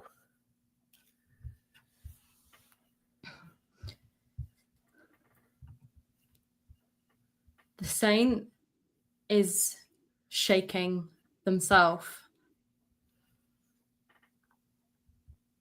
And almost for a moment, you think that they're going to be able to put this away again in the way that they have, in the way that infuriates you. But quickest you've ever seen them move, their other hand comes and takes the prophet's other hand and pulls the prophet in closer to their body. And their foreheads are almost touching again, the way they did right back before we got on the boat. And they fight something inside themselves as they look up at the mask and through the mask as best they can.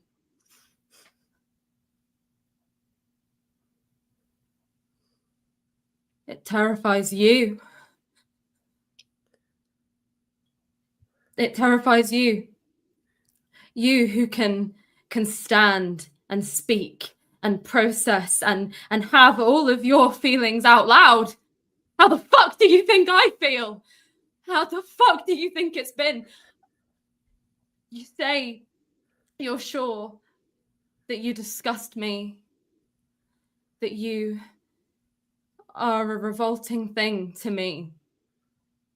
The scariest thing is how almost true that was.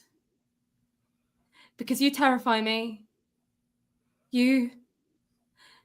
Why do you think I can't talk to you? Your existence threatens everything I live for, everything I've breathed for, everything I've ignored all of this for.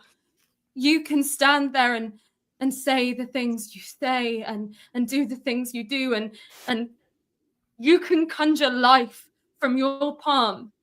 That this fucked up little thing, this creature, you created like a god. And what does that say about me? What does that say about my God? Am I an oracle to him? Am I nothing? Because if you can be kind and good to me, if you can be all of these things that you've been, whilst hating me, whilst fearing me, the way I fear my God, if you can do that, then what's my religion all been for? Because only God is supposed to feel like this. And I put my forehead against theirs, and my hands were squeezing so hard. I'm scared. I'm scared that you're not false.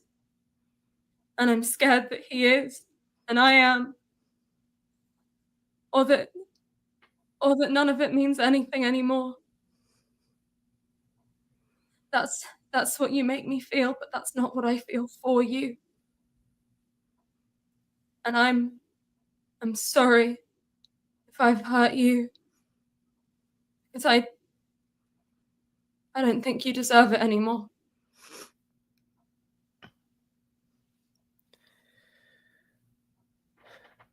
There has always been a tension with the prophet, a shaking, a tremor. And you can feel it in their hand and their body. And now you can feel it as it slows and disappears.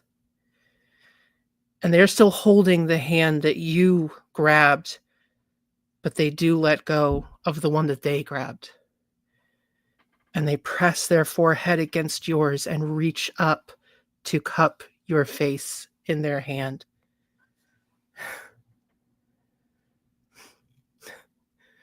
Orpheus lied about so many things, but what did he tell the truth about? It's about the people you love and the people you're with. This is what matters. This is what's real. Redemption. This can be it. This can be what it is. Us through hell. That's what scares me. I don't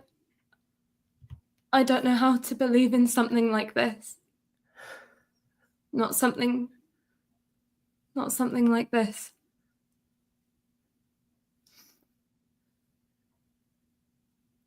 And the hand that's holding the prophets, I don't drop their hand, but I lift it so that both of our hands are against the mask.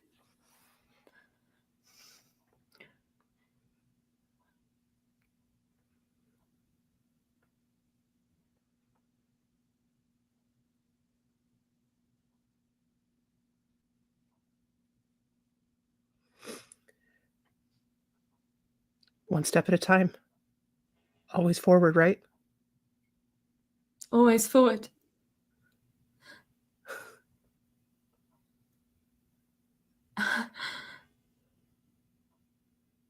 Maybe you're right. Or maybe deep down, I've always been a sinner. And so I'm not really losing anything. Because I'm here, aren't I? With you. There's something about us that's always been the same. And I can't promise you that I'm not going to do things that infuriate you and scare you. I can't promise you to be whatever you think is good, because I don't know what that is. But I think, and the saint lets out a breath and softens in a similar way to the prophet has.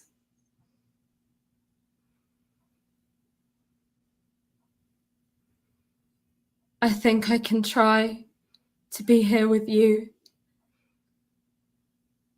I think that's what I really want. And I was taught not to want.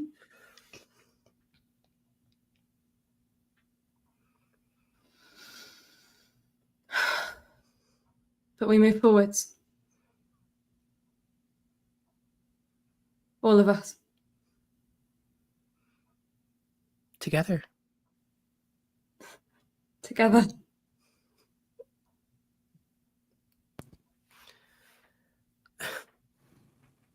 They chuckle softly and brush their thumb across your cheek. And I think that's a great place to go on break, guys. We're so far past it. Christ. Holy shit. Fucking go! Hey, River, when I find you.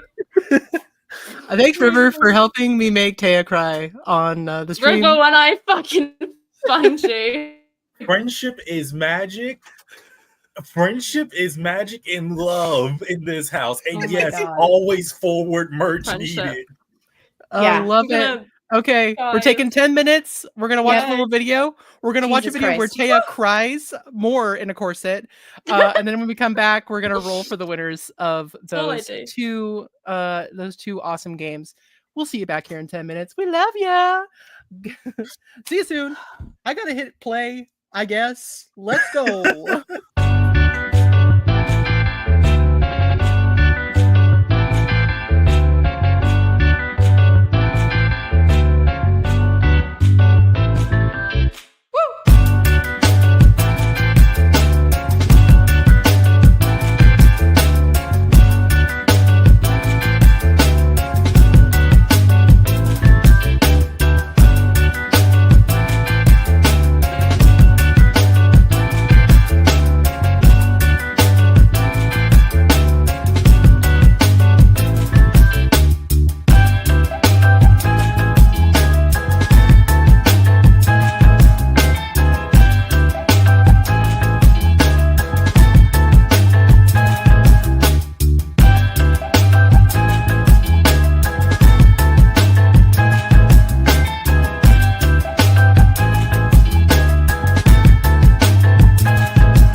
Childhood is pretty much the same for us as for everyone else. It's like your clay is still wet and everyone leaves fingerprints on you.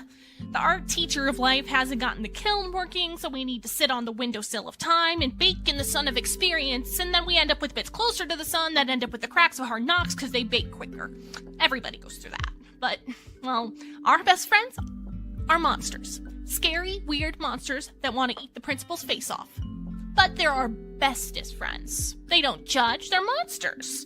No matter how mad, bad, or smelly you get, your monster will still love you. Your parents say that a lot, but sometimes, well, when they look at you that certain way, when you screw up real bad, there's some doubts. With a monster, there's never any doubt at all. They just ain't people, though. They don't get it. They get us in trouble, like, a lot. But even though they might be big ol' stupid heads, they might create all sorts of chaos and horror. When the chips are down, when you bowl a 7-10 split, when it's a tie game 4th quarter and 3rd down with seconds left on the clock, well, then your monster is gonna lunge across the table, snatch the cards from the other guy, blow down the pins with their hurricane breath, and whisk you away through a portal in space-time so you don't need to watch any more sucky football. Like, yeah, the stains are hard to get out of the carpet sometimes, but yeah, we're gonna keep them. I'm sorry that I'm not him. I'm not my father. You are not my father. You are your father's daughter. It's not that I didn't believe in the God I was taught, it's just that Papa was God to me, and now I don't think that God will ever forgive me. We are actually doing something. We are trying to find our fathers. You knew my father, Frederick Van Hallow. Do you know where he is? No. I don't know where any of them are. Do you think your father's evil? Yes.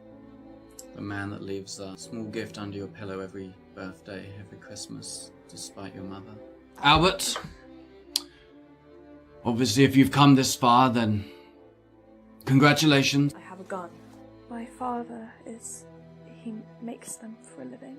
I've grown up around them. Good luck, my son. What lies beyond is what our family is here for. Hello. I see. This one's different.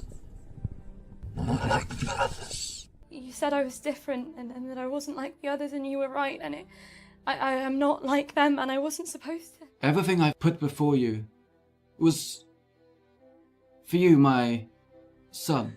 Clearly we were supposed to know, or at least I was supposed to know. It was my father's thing. You should take that off.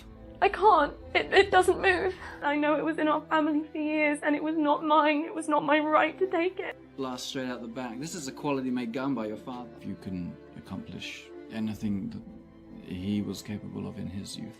He looked just like your father. I'm looking from that to the soot on the walls that might be my dad's. I sorely misunderestimated all three of you. I can see that now. I've lived with my anger for a long time. I did not need you to tell me that I can control it.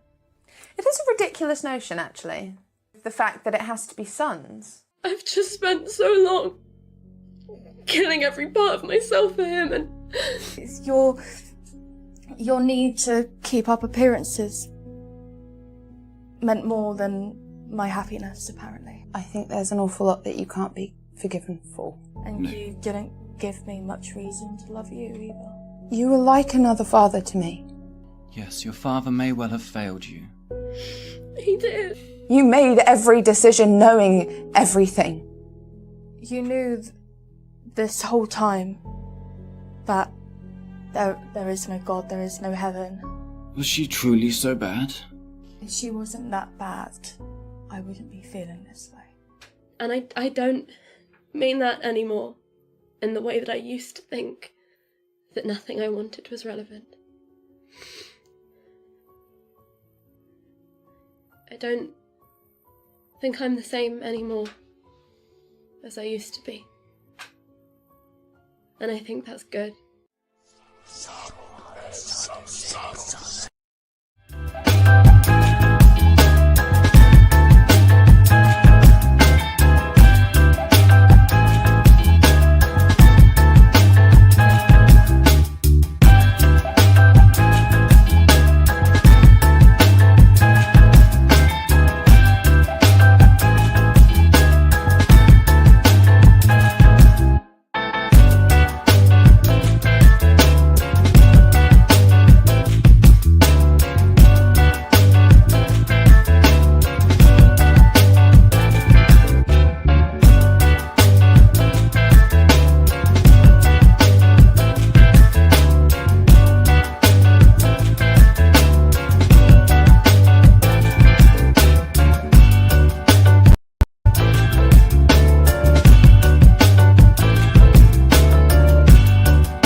Oh, hey guys. What's up? Did something happen before the stream? We weren't all emotionally wrecked or anything? For anybody? We're all good? Everyone's great? I got to say hi to my girlfriend, so yeah, that's my whole thing, you know? Just, yeah. That's the only reason I'm... I have some Well, Spirit is energy fine. to expel girlfriend. No follow-up. A lot of energy. Hey, listen, Gabby, honestly, say, let's go. Honestly, I tell my therapist about my games as well. They're invested. I love it. That was okay. so fucking good. It was so good. It was so strange to be the puppet for that. River would have done it beautifully. So he did do it beautifully. They did it so beautifully, and then I had to clean up the mess afterwards.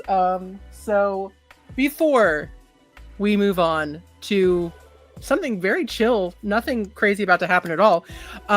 Hector, who he? We gotta talk about what we raised for charity.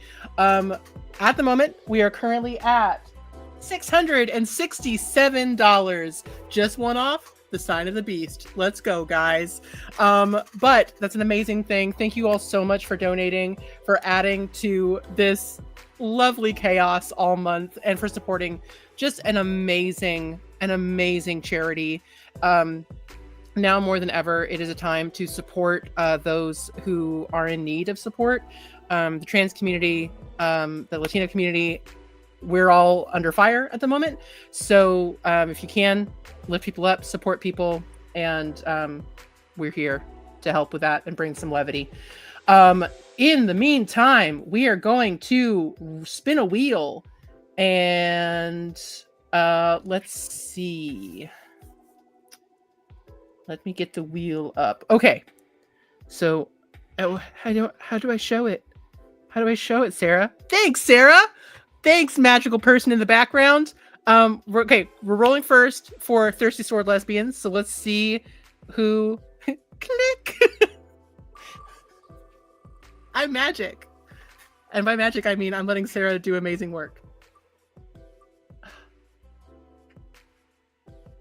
So the winner of Thirsty Sword Lesbians is Yaz, who was an amazing contributor for Never Sell Out, the Be Gay Do Crime one shot. So Yaz, probably not watching, but if you are, I hope you came back. We will be getting in touch to send you this wonderful book. Now, Girl by Moonlight. Let's see who's winning that. Still Yaz. If it's Yaz, it's got to be somebody else.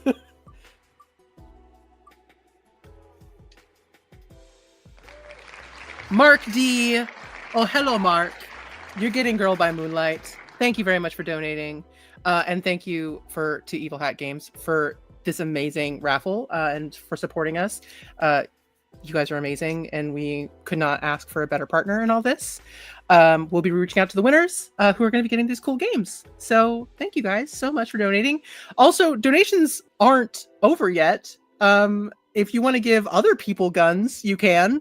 If you want to give somebody a Bane, if you just feel like, hey, listen, I feel personally attacked by what happened here just now, so I'm going to Bane some people, you can do that. You can 100% Bane some people.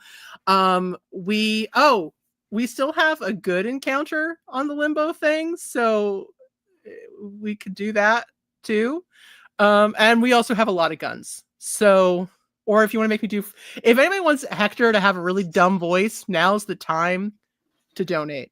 But you guys can keep donating up until the end of the stream. Honestly, up until the end of the month, because as much money as we can give to Trans LifeLine, the better. Okay. So we're back to it. Sarah beat me to it. I was about to hit the button. Okay. Yes, I would like, before we make people go into a crazy thing, pagan or serpent. Something crazy is happening while the serpent, you're just trying to you're looking over this lantern and seeing how you're going to put it onto how you're going to incorporate it into your infernal emblems, and you hear raised voices and something is happening over there. Is this a perception? Yeah. We just. Oh yeah. Can it be like a passive perception? Yeah. With your passive perception, you're like about time. No, I think the pagan, like hearing all of this, maybe not the details, apart from the bits that are very loud because they were not quiet. Pagan just goes, "Good for them. I hope they find a room somewhere to resolve these problems soon." With 15 plus 2 plus 2, I imagine the serpent sees this.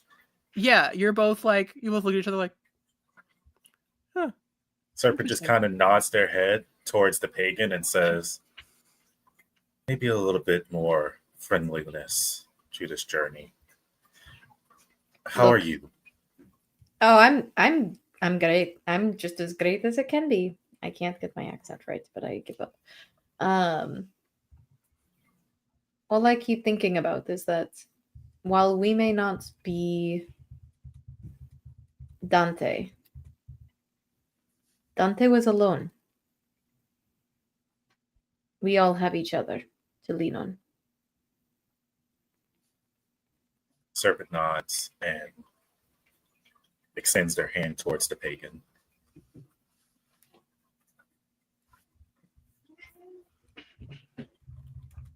The pagan takes the hand. Sorry, my cat started fighting and I got distracted.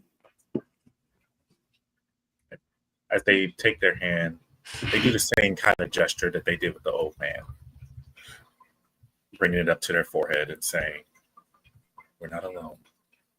Together, as we move forward.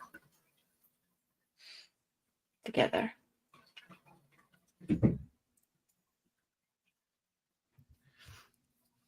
As the prophet and the saint come back, Saint, hands were being held very tightly. Has that been dropped? Or are you walking back to your compatriots holding hands? I think they're holding hands. But it's very... I think it's just that they're both unsteady still. They've both just let themselves be open and fragile and like unwound in a way that they haven't. So it's not necessarily a like, oh, we're together now, we're holding hands, we're besties. It's like there's a mutual support that I think neither of them is ready to let go of yet. But the saint's face is kind of like, don't ask me about this, you know? Yeah, I think the prophet is also giving an air of like, this is so tenuous. Mm-hmm. Like, and then you guys are watching. So you guys are kind of watching this probably with a little bit of amusement and whatever. And then you just see Boracle, just like flip and is hanging upside down like a bird. And it's like, ah! Just like you had a baby on some antlers the whole time. And it's just, he's just chilling. They're so happy. They're like, this was fun. So I would like one of you. Go ahead, Serpent. I feel like the serpent would see all this. Look at the prophet. Look at the saint. The benefits of not having bandages and not being able to, see facial features. As he looks back and forth between them one more time, just nods and says, "Take all the time you need." As they continue fastening this flame onto them.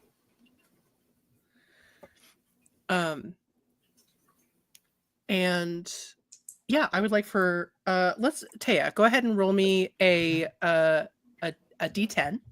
This is for the limbo encounter of the good kind, so good things will happen. Okay. 8. 8. Okay. So with an 8, you hear a call from behind you. wait. And out comes Icarus, again, covered in wax. I'm so sorry. That was what I don't know what just happened with the loud noises and the gun. Is it a gun? Is what I've heard. Anyway, that was terrifying and It's a really goon. goon. Got it right. Okay, so that was awesome. That was really good, and I really loved it. And because honestly, Orpheus, ever since Dante came around, Orpheus has been absolutely impossible to be around, and I just won't stop talking about his wife. It's so exhausting. Anyway, it's like, what are you talking about? Yeah, my dad made a labyrinth. You guys have experienced his work before. But there's a minotaur. Anyway, so you all was so cool that I just wanted to help a little bit more. And you all are each given a piece of wood. Looks like it came from around where the bonfire was. Right. So this wood is actually what our torches are made out of. And there's some of it in the lantern already. So, but you can't really go far away from the lantern at all. So I wanted to give you, if you guys needed to go scout out but wanted to be a little bit safer, you all can kind of have your own little satellite thing. So don't tell anyone that I gave it to you. All right? Because technically it's only for people from the castle and blah, blah, blah. But you shot somebody and it was really funny and very enjoyable. So all of you get to have one. So you all have a piece of hellwood.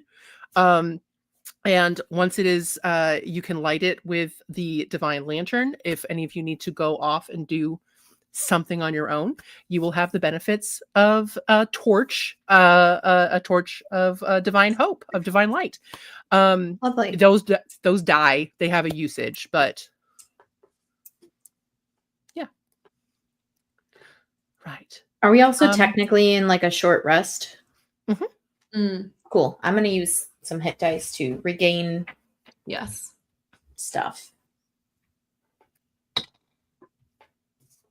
How does that sacred flame spell work? Is it like what kind of is it? That is a great question. It is. Let me Google it. Oh, that's not what I wanted. Going through the line of stuff. Lantern. That's what I'm looking for. So sacred flame is okay. It is 60 feet is the range.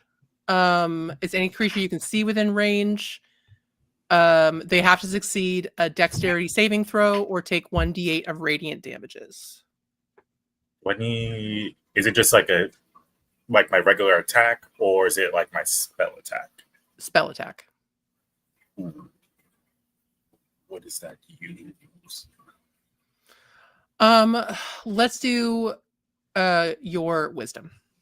With clerics, It's usually wisdom. It's a cleric spell, so. Oh, yeah, that works. Yeah, yep. Because that would be my wisdom modifier plus proficiency. We good. Awesome. That also bumps up my attack bonus goes up. No, attack bonus. Sorry, talking to myself. You are totally good. I am just double checking a couple things. With this, as an action, you can cast a circle of power spell. Considering so magical effects, so any environmental effect or hazard in hell could protect you. I need to look at circle of power, but that is an action, and it only is it's only once per long rest. And yeah, regeneration, which we talked about. So yeah. And if you regenerate, you come back with the cost of a hope point. Awesome. Is there anything else that anybody else wants to do on their short rest? Are we all good? Mm-hmm. Awesome. Okay. So as we head out, somebody roll me a survival check, please.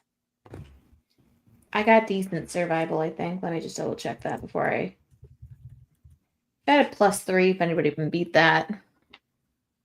Oh wait, somebody else do it. Somebody else do it. I've got disadvantage. Don't make me do it. Yeah. Can we do it Forgot. for survival, or like can it be like someone assisting the other person to give them advantage? No. Somebody roll it. I have a +1. I don't know if you're any better than me. You guys just do you guys will be better than me because I'll roll +2. a nat one. You take it with your Blackwell, you are notoriously good at rolling. You're so good in this thing. Come on. What are you? Wait! Before, because I am piloting somebody. What's your bonus to survival? +2. Okay, the Prophet is +3. Prophet, do it then. Would you like the Prophet to do it? Yeah, Prophet could do it. I notoriously roll bad, but here we go. I notoriously roll bad, so that God damn it. is. I regret my choices. That is a 5. Cool. The Prophet and the Saint aren't aware of their surroundings. Oh. I'm just saying that out there. Listen, yeah, I'm a little focused right Like- now on my person friend, my romantic this one. Yes. I like this one. I like their banner, if you know what I mean. Anyway, as you guys wander into the fog, because that's the direction you had to go, you do notice that the with that lantern, things are much brighter. Like it is actually easier to see. Like you notice the difference. And it takes a little bit of time. And you kind of have you have a little wander, you get a little bit lost. And I would like for somebody, go ahead and everybody, roll a perception check, please. Yeah. Is it perception? Oh. Perception. Well, the Saint is also very fixed on the Prophet because they got a nat 1. So focused. God, their antler is so shiny. 21. 19 plus 2 plus 4, because we still have the bless up, I imagine. Yeah. Yep. Yeah. So that's 19 plus 2, 21 plus 4, 25. Prophet got 24. Prophet's a little less focused. they have to be cool. They're like, I'm being observed by this person I'm still holding hands with. I gotta be cool now. And with that, you all, everybody but the Saint, spots something coming out of the fog, and it's a little bit hard to see at first, but it looks like a person. It's humanoid in shape, but it's hulking. It's so tall and so broad, and it's moving in such an odd way. It's very stiff, very almost mechanical. And as they step closer and as you all get closer, you see this 10-foot tall, just carved body. Looks like a statue. In fact, the skin almost looks like marble. And carrying with them, they have a broad shield in their left hand and a long spear in the right. both of these, and this is what caught your all's attention at first, both the shield and the spear are shining with gleaming gold. And a magnificently golden helm covering their face. So, if you want to roll perception or insight, pretty safe assumption that this is a warrior that you had been warned about. You said perception or insight? If you would like to. You without it, you're pretty sure this is Hector. If you I was want to gonna do say, more, I think the pagan, without even really having to think about it, just goes, Hector.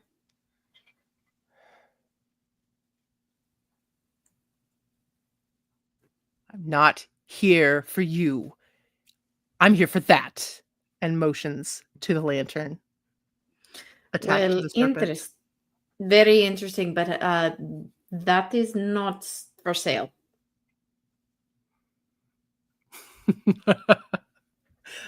I'm not asking.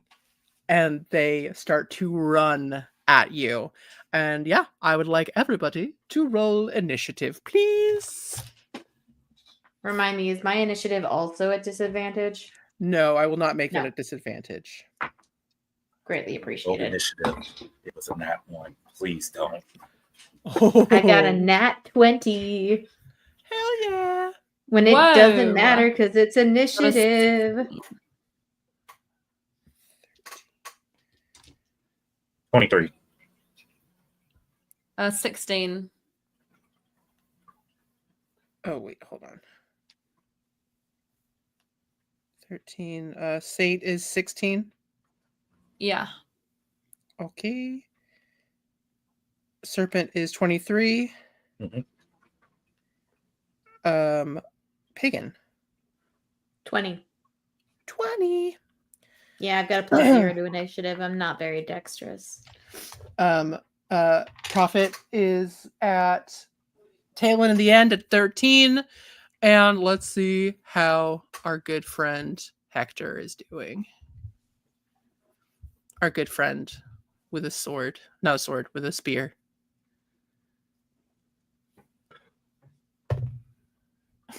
Okay. All right. He's doing okay. He's just running at you. No big deal. He's a little clunky. Listen, it's fine, guys. It's fine. All right. So first up is going to be the serpent. This has been a question that's been in my head for a minute now. If I want to do 2 attacks, granted, I can't do it right now. How much hope I gotta burn? You want to spend hope. Don't to do change it. the action economy of D&D. Okay.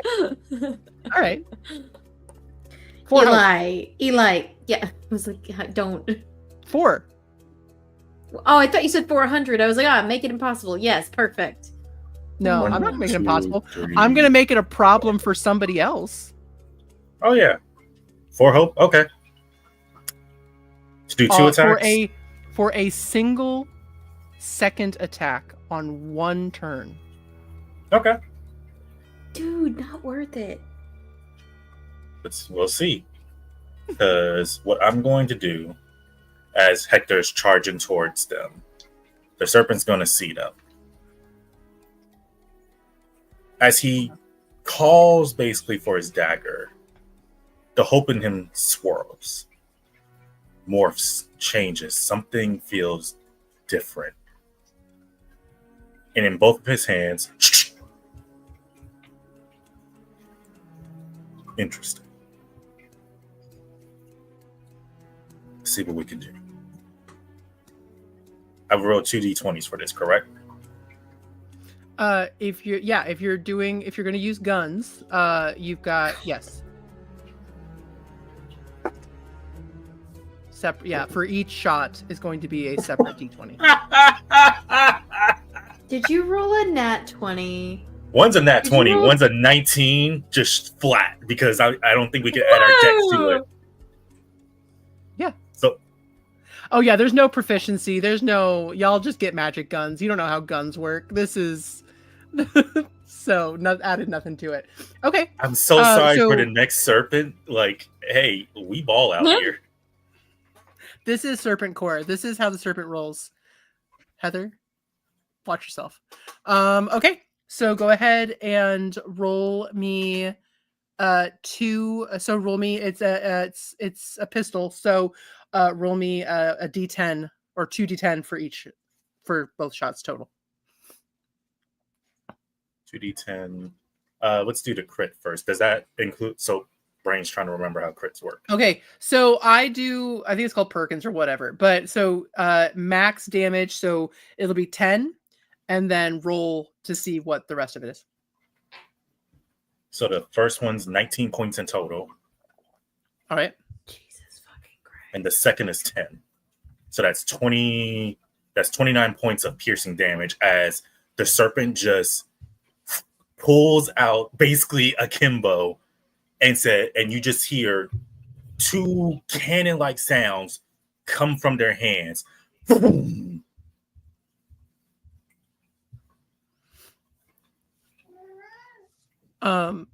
Exactly. They are bemused, to say the least, about what just happened to them. They're a little startled. They don't like it, and they take those hits, but they keep coming. Does it look like that actually hurt him? Yeah, I mean, it like marble chipped off of their body. So yeah. He's actually made of marble. That's a problem. My next question is, I have this thing called Shrewd, where I can take the disengage or hide action as a bonus action on each of your turns in combat. Because I got this thing basically shining me like a beacon, does that still apply, or is it like that kind of negates that? That's a really good point. You have, you it's hard to be sneaky when you've got a beacon of hope on you. So you can do it. You'll roll stealth at disadvantage. So if you did hide, you would have to roll stealth. You would roll stealth with disadvantage always. Okay, let's try it. That still works. Let me see. That is a stealth. Yeah, that still works because the highest was a 17. The lowest was a 15 plus 9. Oh, wait, let me throw my D4. Hey, Blackwell, you need to drop your dice blessing routine because my God. I need it. I mean, the fact that I roll like multiple nat ones in a session, I need to know what you do. It's literally the bard. It's literally my bard's dice. Like from my Strahd game, they gave me Kingdom Hearts dice, and ever since then, it's been a time. But 15 plus 9 plus, I think we said 2. Awesome. Okay. And you just go like, yes, there's the lantern on them, but even then, and I imagine the party still feels like the warmth on the lantern. It's just you can't see me or it at the moment. Absolutely. Okay. Perfect. Is that everything for your turn? Action, bonus action, and he moves, but yeah, we'll say he moves. Okay. All right, perfect. So next up is the pagan. Pagan would like to where'd it go? There it is. It is a whole action. He's running full steam at us, correct? Yeah. I'd like to just cast Entangle right in the middle of the path that he's taking to run at us. Okay. So Entangle, it's a 20-foot square starting from a point within range, which is within 90 feet, which I'm assuming we're within 90 feet, give or take. Or at the very least, I can move to get within 90 feet. Okay. Yeah, you can do that. And yeah, it'll turn the ground into difficult terrain. I have a feeling this is going to be completely pointless because they have to succeed on a strength savings throw, but that's my goal. I want to make it hard for him to run. Either way, it's difficult terrain, so it'll make it harder for him to run no matter what. But if he fails a strength saving throw, he becomes restrained. So that's my turn. I'm not doing anything else. Okay. Does he have to roll it now, or just when he's entering, trying to like get through? A creature in the area when he gets into it. On his turn. Okay. Okay. Perfect. Next up is the Saint. Okay. The Saint, I think, doesn't move much. I think they kind of step in front of the Prophet and hold their ground there. And they see this like giant figure running at them, and they look up, find its eyes, say, halt, and attempt to cast command on it. So that's a wisdom saving throw from Hector, and I'm hoping he's not very wise. Okay. Let's see, shall we? What's the DC on that? 13. They save on that.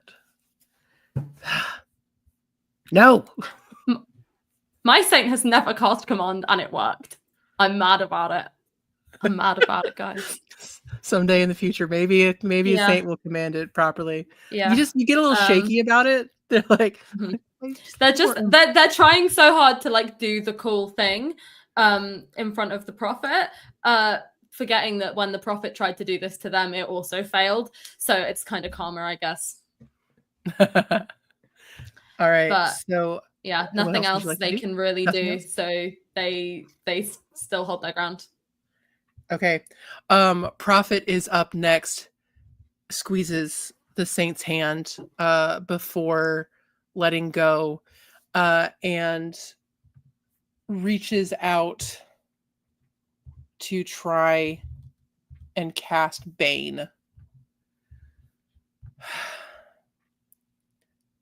And that is going to be he Prophet is going to has a 30-foot. Prophet is going to try to get closer without. Where'd you put that rough terrain, the entangle? Right in front of I it? want to put it like right in front of Hector. Basically, he takes a step and he's in it. Okay. Prophet moves forward, holds up the scepter and attempts to cast Bane. And they will need to make a saving throw.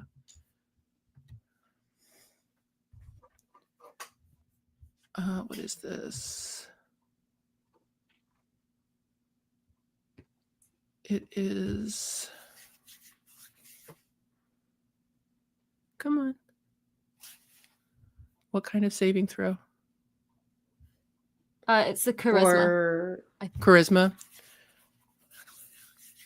Oh yeah, Bane's charisma. That's what I've got written for mine. Yeah. I love when I have to find things that I can't find. I'm very good at it. Oh, he's kind of charismatic. Yeah, that also fails. They rolled a 6, but they add 7 to their.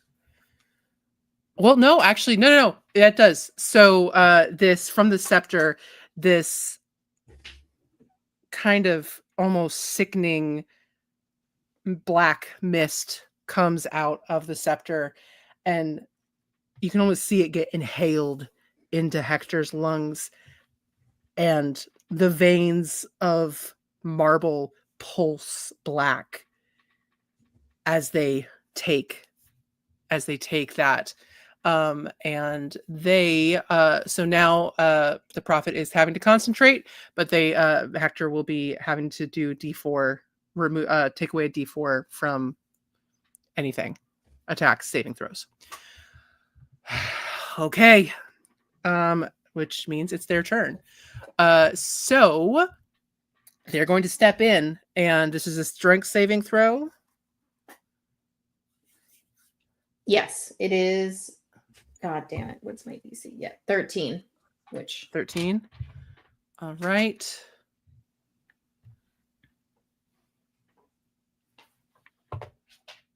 If he fails this, I'm gonna laugh. With that bane, he fails. Oh So my what does he god, take? Hector. So Hector is now he is restrained by the entangled vines until the spell ends. This creature can use its action to make another strength check against the DC. Otherwise, he can't move. On a success, he frees himself. When it ends, yeah. He screams in rage, "Give me the lantern!"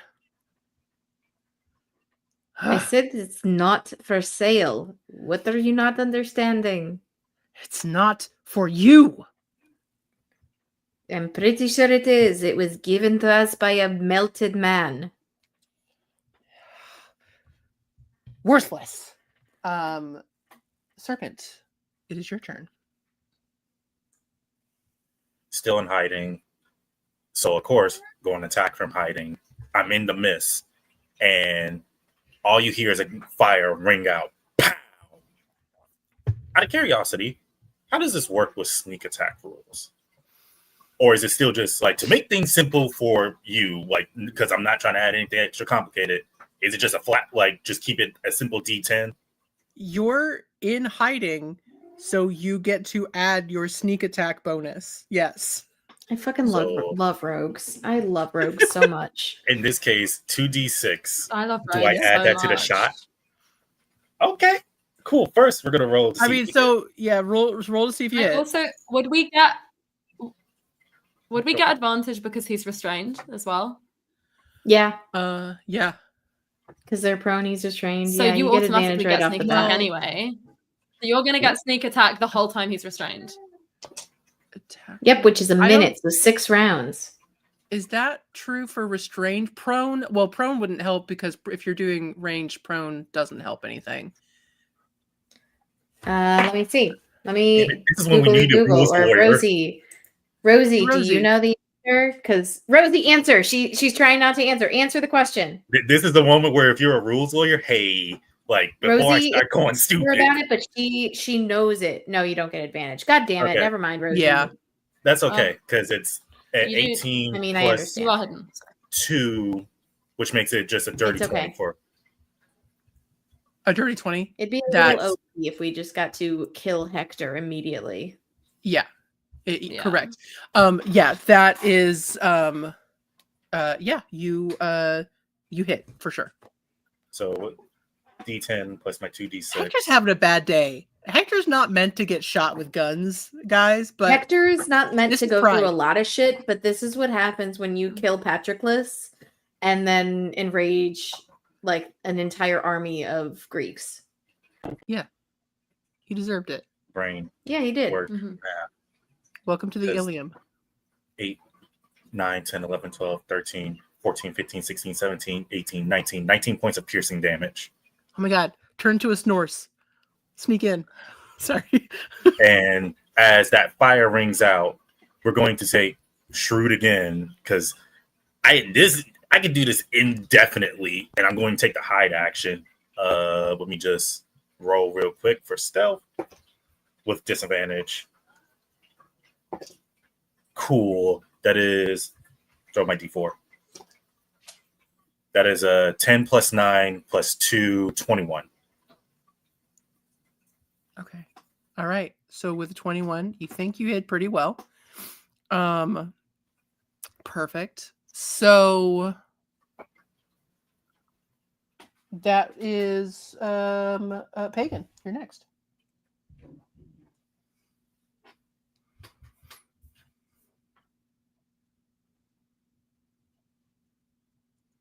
You might be muted. I was talking to myself, and that's okay. We do that in this house. I would like to cast Firebolt on him.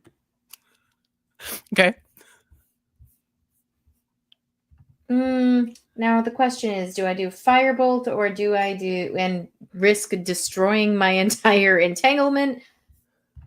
You know what? Screw it. What's the range for my my bear spray? Oh, we haven't talked about range. I would Can say. I say it's like the? Can we just say it's fantasy bear spray? It's like a gun. Yeah, fantasy bear Cool. spray. Great, awesome. Yeah, so I'm gonna use that. Yeah, 30 to 90 feet. Yeah. Yeah. We're just. So that's a 17 to hit. That just hits. Cool. 17 is his armor class. So the pagan kind of pulls out this little canister, is thinking about all the options available to them, and just goes, you know, if I'm gonna use it, I think this is the only chance I'll ever get to see what this shit does. He would and probably be sprays a it. bear if he wasn't marble. That's very true. That's very true. So we said it was a D10. Yeah. Can we just say Did it's we like decide poison on damage? Poison or poison. Poison. Yeah, I mean, I'm sure he's resistant to poison damage if he's made of marble, but I don't care. That's 8. okay. Yeah, there's some coughing, but it doesn't seem to be as effective. That's okay. I accept it. The other option was fire, and he's also going to be resistant to it too. But yes, as I spray it, I hear just in the back of my mind a very distant echo of a camper running around camp with her goat friend, being like, I just want to use this as a flamethrower. JFK. With my friend JFK the goat. It's fine. We love you, JFK. Thank you, Rosie. Loved the little present. Anything else for your turn? No, that'll be it for now. Awesome. Saint, you are up. Okay. The Saint on instinct now moves in closer. And then at the moment they realize they don't want to sully their banner right now. Something appears in their other hand, and they kind of just piece together the fire they've heard and sort of try and copy the glimpse through the mist of what the serpent has seemed to have been doing and what everyone seems to be doing. And the Saint, in all their holy glory, raises a gun and shoots it. Holy gun! Holy gun! Go ahead and roll. Roll to hit. Oh, that is an 18. Yeah, you hit. Taya, embrace the Americanness of this. It's so wonderful. That's a D10. Yeah, it's a D10. Okay, that is 6 damage. But I'm also going to use my Righteous Fury. So I can deal extra damage equal to twice my level, which is now 4. Yes. So that's an extra 8 damage. Oh my god. So that's 14 overall. Is... And then they kind of just like, the Saint is kind of shocked. They don't really understand what they just did. They just know that it worked. the prophet who's holding up their hand, their scepter, just looks at you and like laughs. It's a gun, apparently. I think for the first time, maybe since I've been playing the Saint, they kind of laugh. I think they're just like, what? Ridiculous.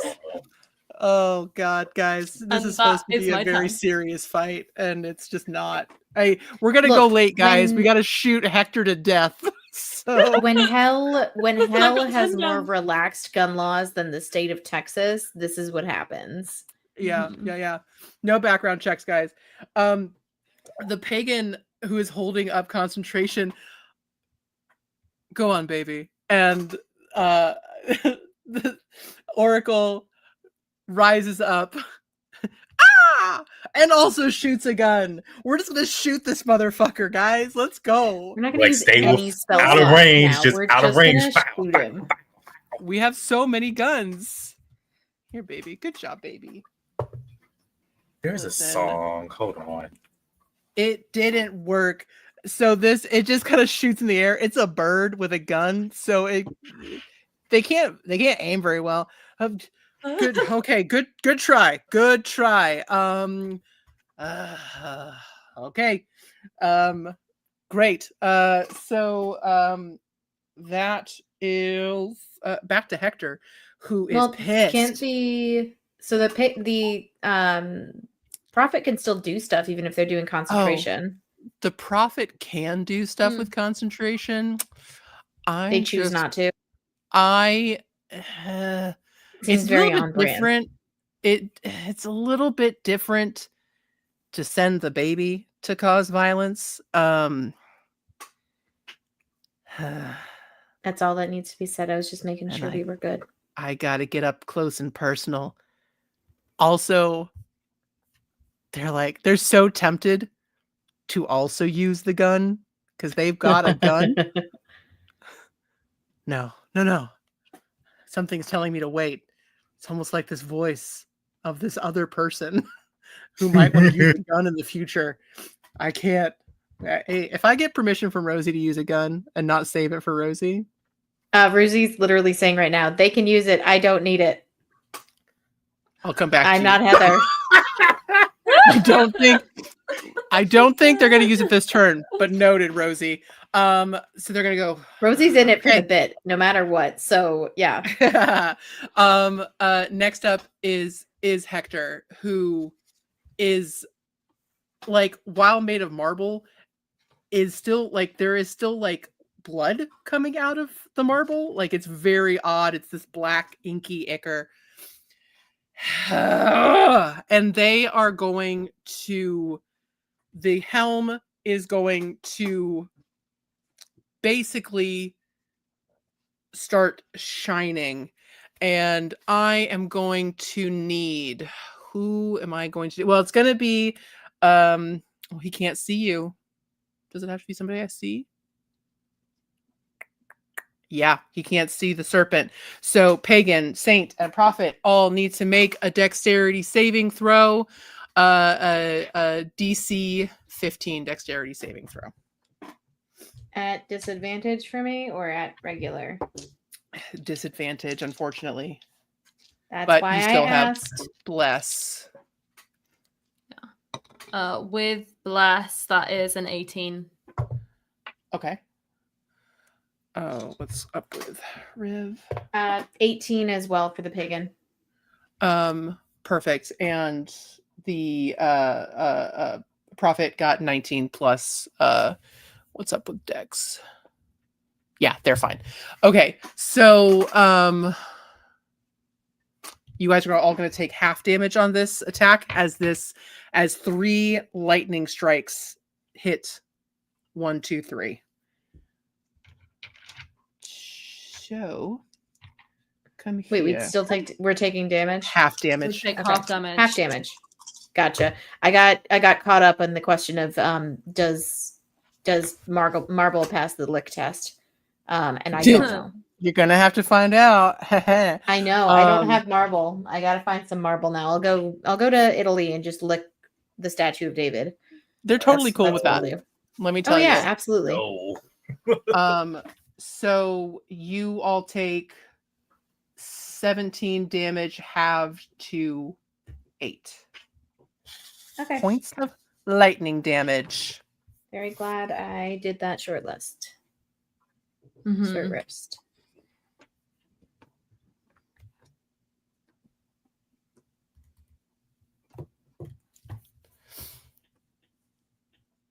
And then he is going to try to make that strength saving throw again.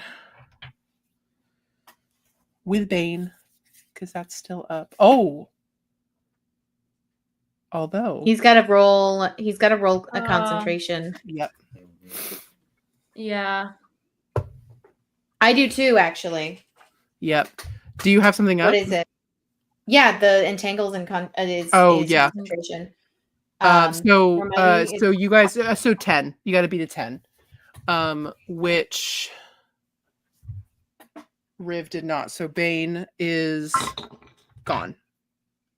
I didn't either. So Banes are gone. Entangle's gone. Drops. And he is going to run.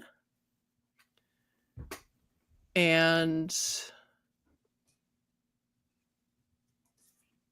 he usually gets 3 attacks. So he just used 1 though. So he's going to run. Oh no. And he is going to run at the one that made it very difficult for him. I knew it. And so with his long spear.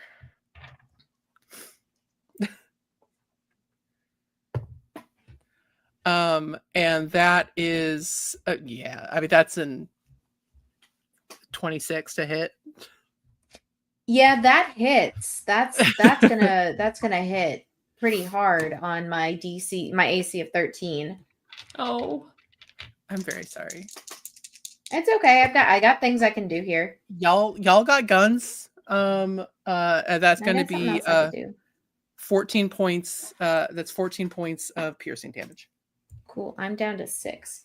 As a reaction, Pagan takes this massive hit, falls to the ground, and starts hyperventilating, and their hands elongate and cover in this black fur, and they morph into a panther, a demon panther. Hell yeah, hell panther.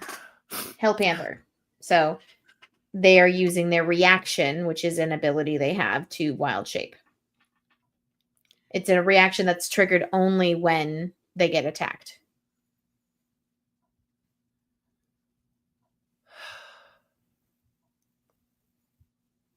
All right.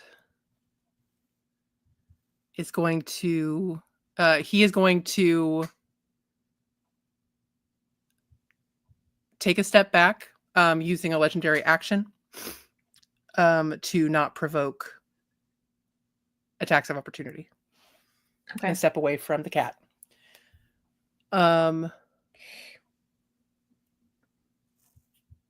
Yeah, baffled. Just so they shot me with some wild thing, and now this one turns into a fucking cat. I don't like this. I just want a lantern to fight Lucifer. The fuck. Okay. So back up to the top, buddy. Serpent. Cool. So we don't need to worry about the difficult terrain now. I think Correct. As the serpent saw the pagan get hit from the shadows, from the air, coming down with their dagger. And I'm going to roll. I fucking love Blackwell. Blackwell rolls the best right when we need it. Like, I rolled it at 20 on initiative when it meant jack. I can't believe this. I know. Hey, you know what? It's retribution for last session when I rolled, 5 or 6 nat ones? This is your message to get some dice blessed by your bard. If you're in a romantic relationship in a game with a bard, get some dice from them. They will never do you dirty because that is a nat 20. That's so specific. Plus sneak attack. Damn. Wow. Oh no, I'll never get blessed dice. Like, okay. You'll get blessed dice. Not Eventually. from a bard that I'm in a romantic relationship with. Anyway, I'm in hell. Welcome. Just Okay. Find a cleric. Brain work. So sneak attack damage, maximum damage is 12. Plus my D4, so that's 12, 16, plus the 6 because of the poison. 16, 17, 18, 19, 20, 21, 22. So that's 22 damage already stacked on top. Wow. Cool. So 22 total? 22 damage that's already like kind of stacked on top before I even roll. Got it. So this is a D4, D6, and then I need to roll 2 over D6 for the sneak attack. Change you I well. love rogues. They're insane. So 22, that's 2D. Yeah, 2D6, 22 plus 10. That's 32. And then that's 6, 32. Brain work, 32 plus 6, 38. Wow. 38, 39, 40, 41, 42 points of damage. That's like a mixture of piercing plus poison. As he comes out of the shadows from the air, like running the blade through their back. As they take, once they hit ground, they take the hide action again with disadvantage because I keep forgetting. Cool. Which is very funny that if that wasn't the first, that is a 14 plus 9 plus 1. 14 plus 9 plus 1. Yeah. As they go into the shadows once more. Fucking ghost, as always, with a light, with a lantern. That's insane. The Hector screams in agony, rearing back as this dagger is drawn down their spine. And you can see all these cracks appearing, and they are bloodied. They are barely hanging on. In the grand scheme of things, they went from looking real intimidating and like a hero of myth and legend to being real fucked up by a bunch of guns and weeds immediately. Don't touch my best friend. No, we don't do that here. Pagan. Friendship is power. Friendship is magic. Pagan is going to go up to Hector and just try to bite him. Wow. Just give a nice big chomp. I'm sorry. I forgot the plus 5 that goes to my damage as well. Oh, yeah. Add a plus 5 to that then. Yeah, take 5 more off. Yeah, he's bad, guys. Good. I was like, something don't feel right. I'm missing some number. Plus 5. 17 to hit again. Yeah, exactly. Yep. Cool. Perfect. Love that. That is 5 piercing damage as I bite him wherever you feel is appropriate. Because if I trust myself to say where I want to bite him, it's not going to be appropriate. It's a really small target. That's how I But you thought. get it. No wonder it's only 5 damage. There was a rule in, I don't know, all their decks got made smaller. I don't know. We didn't. Blackwell just says my quiet part out loud in our silent. But chat, luckily, in our it's the group quiet chat. part that only we get to know about. Yes, I mean, Hell yes, yeah. right in the you know, Courtney, right in you the fig know. leaf. Right in the fig leaf. So he screams and it gets real high pitched real fast. And he can't shake it off. It's bad, guys. Although, yeah, as a legendary action, he's going to swipe. So he's going to attempt to.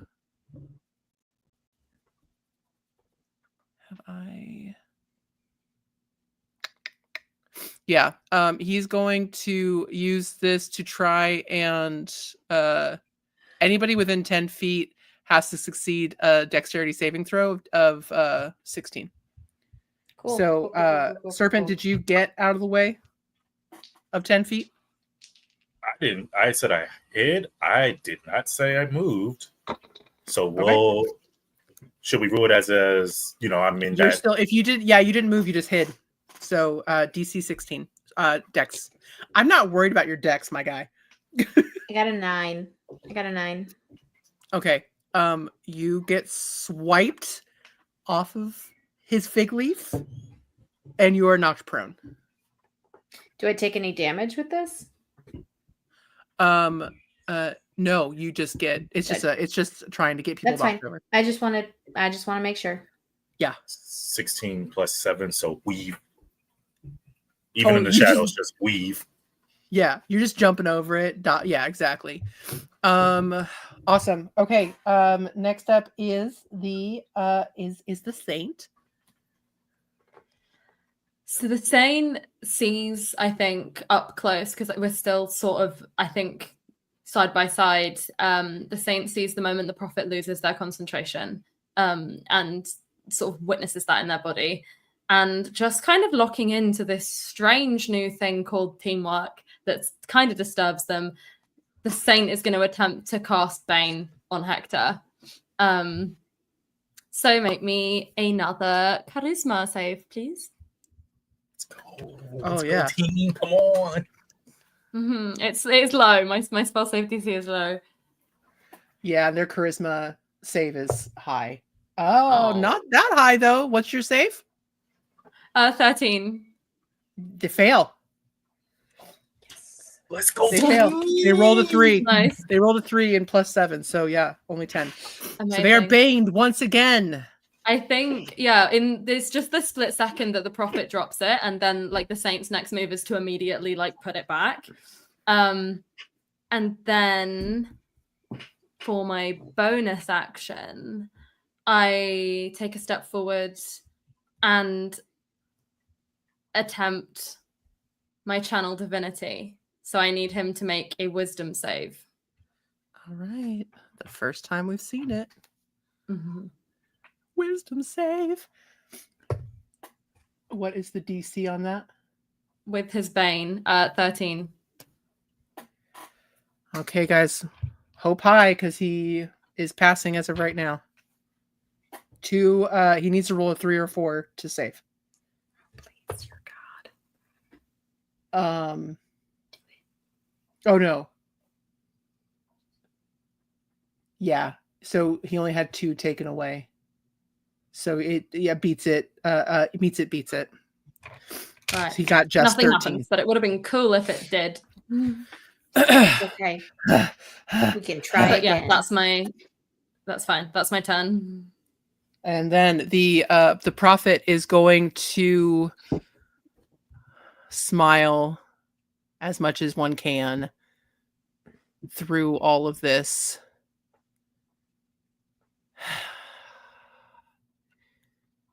And is going to reach out with their hand, they basically put the scepter away and reach out with that same hand to cast Eldritch Blast. And that is going to be,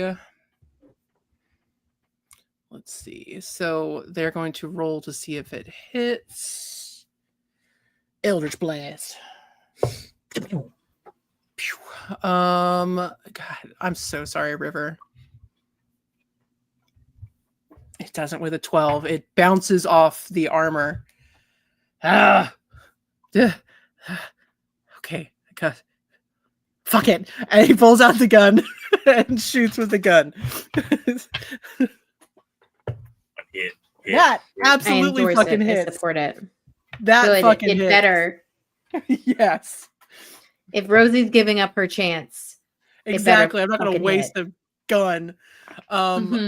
So just out of frustration, honestly, also shoots for the fig leaf. Just to add insult to injury, and causes 3 points of piercing damage. I don't like how that sounds when I'm thinking about what I've hit. Hector is doubled over in so much pain right now, y'all. He's got 12 hit points. So, Serpent, it's back to you. Oh no, it's not. It's Hector's turn. Mm-hmm. He's mad. He is going to run up and try to hit the Saint and the Prophet. He's got 3 of these attacks. Not my So, OTP. Hell Oh no, that is oh god, I have not heard that in years. Just to bring you Black guys all Hole back to just 2020, 2013 like Tumblr. Like 2014, yeah. It's that we all just have that Ratatouille moment where we all go back to eating Ratatouille in our mom's kitchen. Yeah, 100%. But it's just I'm being gonna on say this real Tumblr. quick. Citrus system. That's all I'm going to say. Guys, good news. From being attacked in the fig leaf so much, he's not doing great. The first 2 after the prophet miss, swinging wildly with this spear, and then the 13. Does 13 hit you, Saint? It does not. Swinging wildly, just trying to do anything. I think I sort of bring my shield up, like in front of me and kind of the prophet. Pissed. Now we come back to the top of the order. Serpent. I'm gonna make this anime as fuck real quick. As Hector's swinging their armaments around from the shadows, the serpent is using this as step stools, like jumping from one arm to the next until they're high in the air. From the shadows, you hear a gunshot ring out. That's a 17 hit. It does. 1d10. Sneak attack. 2d6 sneak attack. 6 plus 5 is 11. 21, because that is a 10 on the die. As I imagine you said 12 hit points, right? Yeah, so explain how this legendary hero dies. As the serpent comes from the shadows, the light just blasting out from them, no longer shrouded within the serpent's own shadows from their cloak. You see this hand cannon, this thing that's been firing off, as the serpent just says, the only way is forward. And you're in the damn way. Starts firing repeatedly. Each shot going from top down. As how many bullets do I got? Because we're running this. 32 shots ring down this giant. Just basically, essentially carving out their skeletal system in the most archaic, eldritch kind of way as they rain fire down as they land. The marble giant crumbles as one arm is just reaching out towards them, I imagine.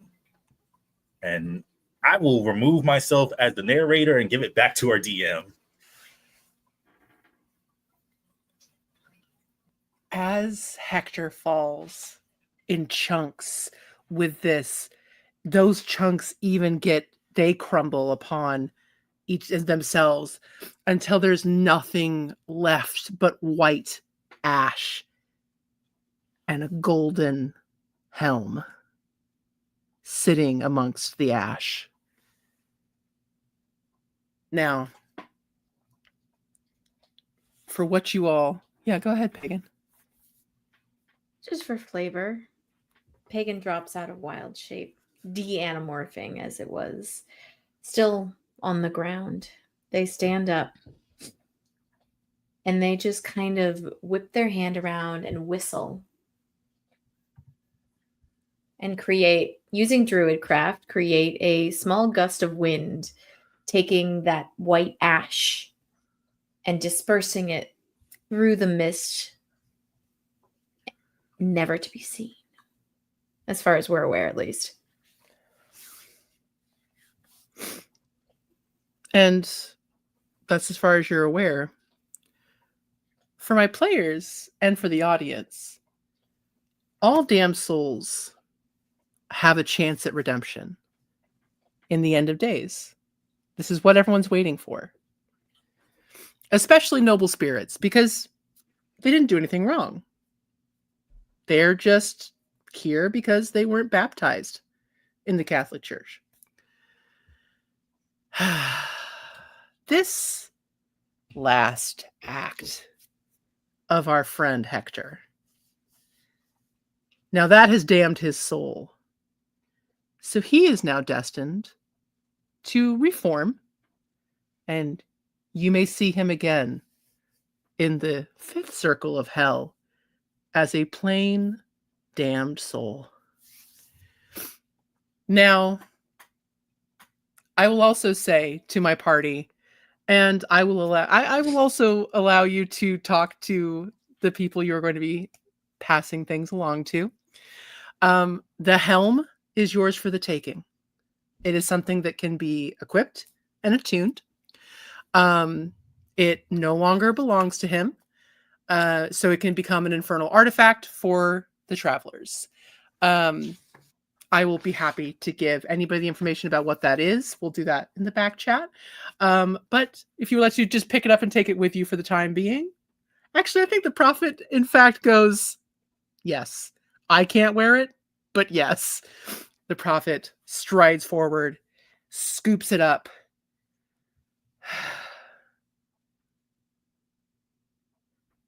Into a hurricane.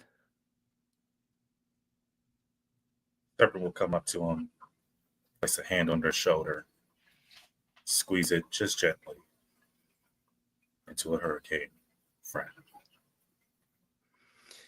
Into the eye of the storm. Together. And the saint will come and join those of you holding hands and offer out a hand to the serpent the way they did to them when we were getting on the boat. Oh.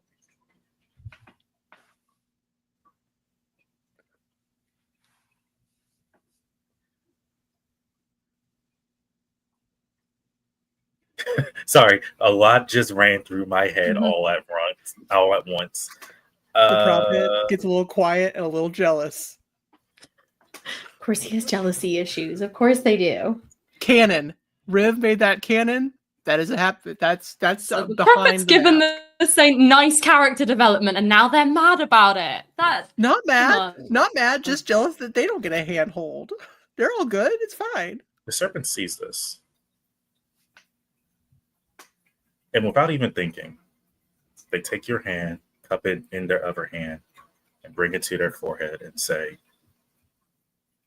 I'm so proud of you. And they squeeze their hand before letting it go. And when they said, I'm so proud of you, Saint nods. it was only in a low whisper for you to hear. Mm-hmm. Yeah, they take that and they hold it, and they kind of feel the attention on them, and they turn so they can address the pagan and the prophet as well. I was accused earlier of my intentions not being clear, and I understand that that's how it seemed. But I just want you all to know I've struggled to talk to you because my beliefs particularly are so different from all of yours. I didn't see the point in trying to find anything there, but I'm here with you. And if I'm being honest, there's something in each of you that I quite admire. So, together. Together. The only way out is forward.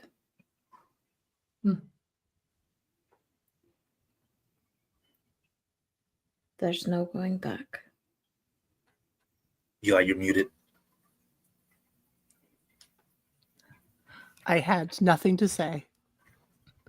The prophet says, always forward, together. And the four of you, with no guide, but a lantern from a famous labyrinth maker and a guy who just wanted to fly on some wax wings, you walk towards the storm. And this is where we will end Canto 2 of Inferno. And if only River was here, I am going to take this moment to say how profoundly honored I have been to guide you all through hell. Blackwell knows that once you play with us, you're not allowed to leave. We just keep bringing you back. So oh no, Taya what a shame. Taya and Lex, you're part of the Streaming Rainbow family for fucking ever. So I'll take it. Lux has already called dibs on just taking Canto 2 and having y'all run a game by your seat. It's all good. So yes, I want to play with all of you again so badly. Preferably at a time that it's not. What time in the morning for you? 4 a.m. Yeah. It's currently 4:33. The what the fuck hour? Yeah. So thank you all profoundly, deeply. It is an honor to watch you all play. It's an honor to play with you. Thank you for being a part of Pride. Thank you everybody for giving to our Pride streams this year. Obviously, it's something that's a very important cause to everybody here at Streaming Rainbow. It should be something that's important to everybody in the entire universe, but we'll take what we can get. As we say goodbye to this absolutely magnificent cast, in 6 weeks, we'll be welcoming a new cast for Canto 3, and I can announce who they are. So we have got Rosalie coming on as the not false prophet, as the prophet. We've got Yoshia or Mia coming on as the saint.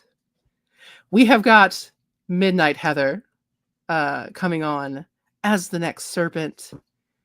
And we have got Zach Votto joining us as our next pagan. And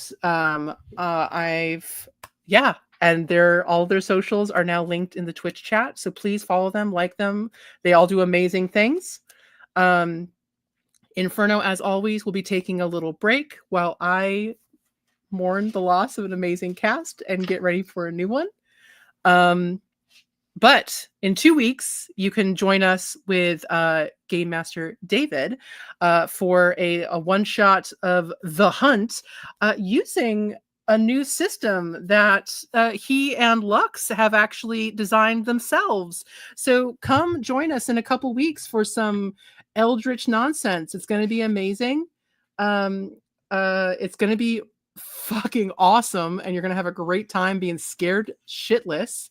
I'm so excited for my Canto 3 cast as they enter into the second level of hell, which, good news, guys, it's lust, y'all. But yeah, once again, thank you to my cast here. We're going to have a lot of tearful goodbyes once the cameras are off. But I love you all very much. Happy Pride, everybody. And join the Discord. We have a great time. We laugh, we cry, we buy guns for charity. We raise over $600 for an amazing fund. $679. Like, come on. $679 is insanity. Which is join the Discord to see how much of that was for guns. It's I actually would love to see. It's a lot. I really love to see the statistics there. Yeah, 679. But anyway, we gotta Wow. go. We're so far past our time, but we love you all very much. Thank you so much for joining. We'll see you in a while for Canto 3 and join the hunt in 2 weeks. Bye, love you. Bye. Goodbye. Bye.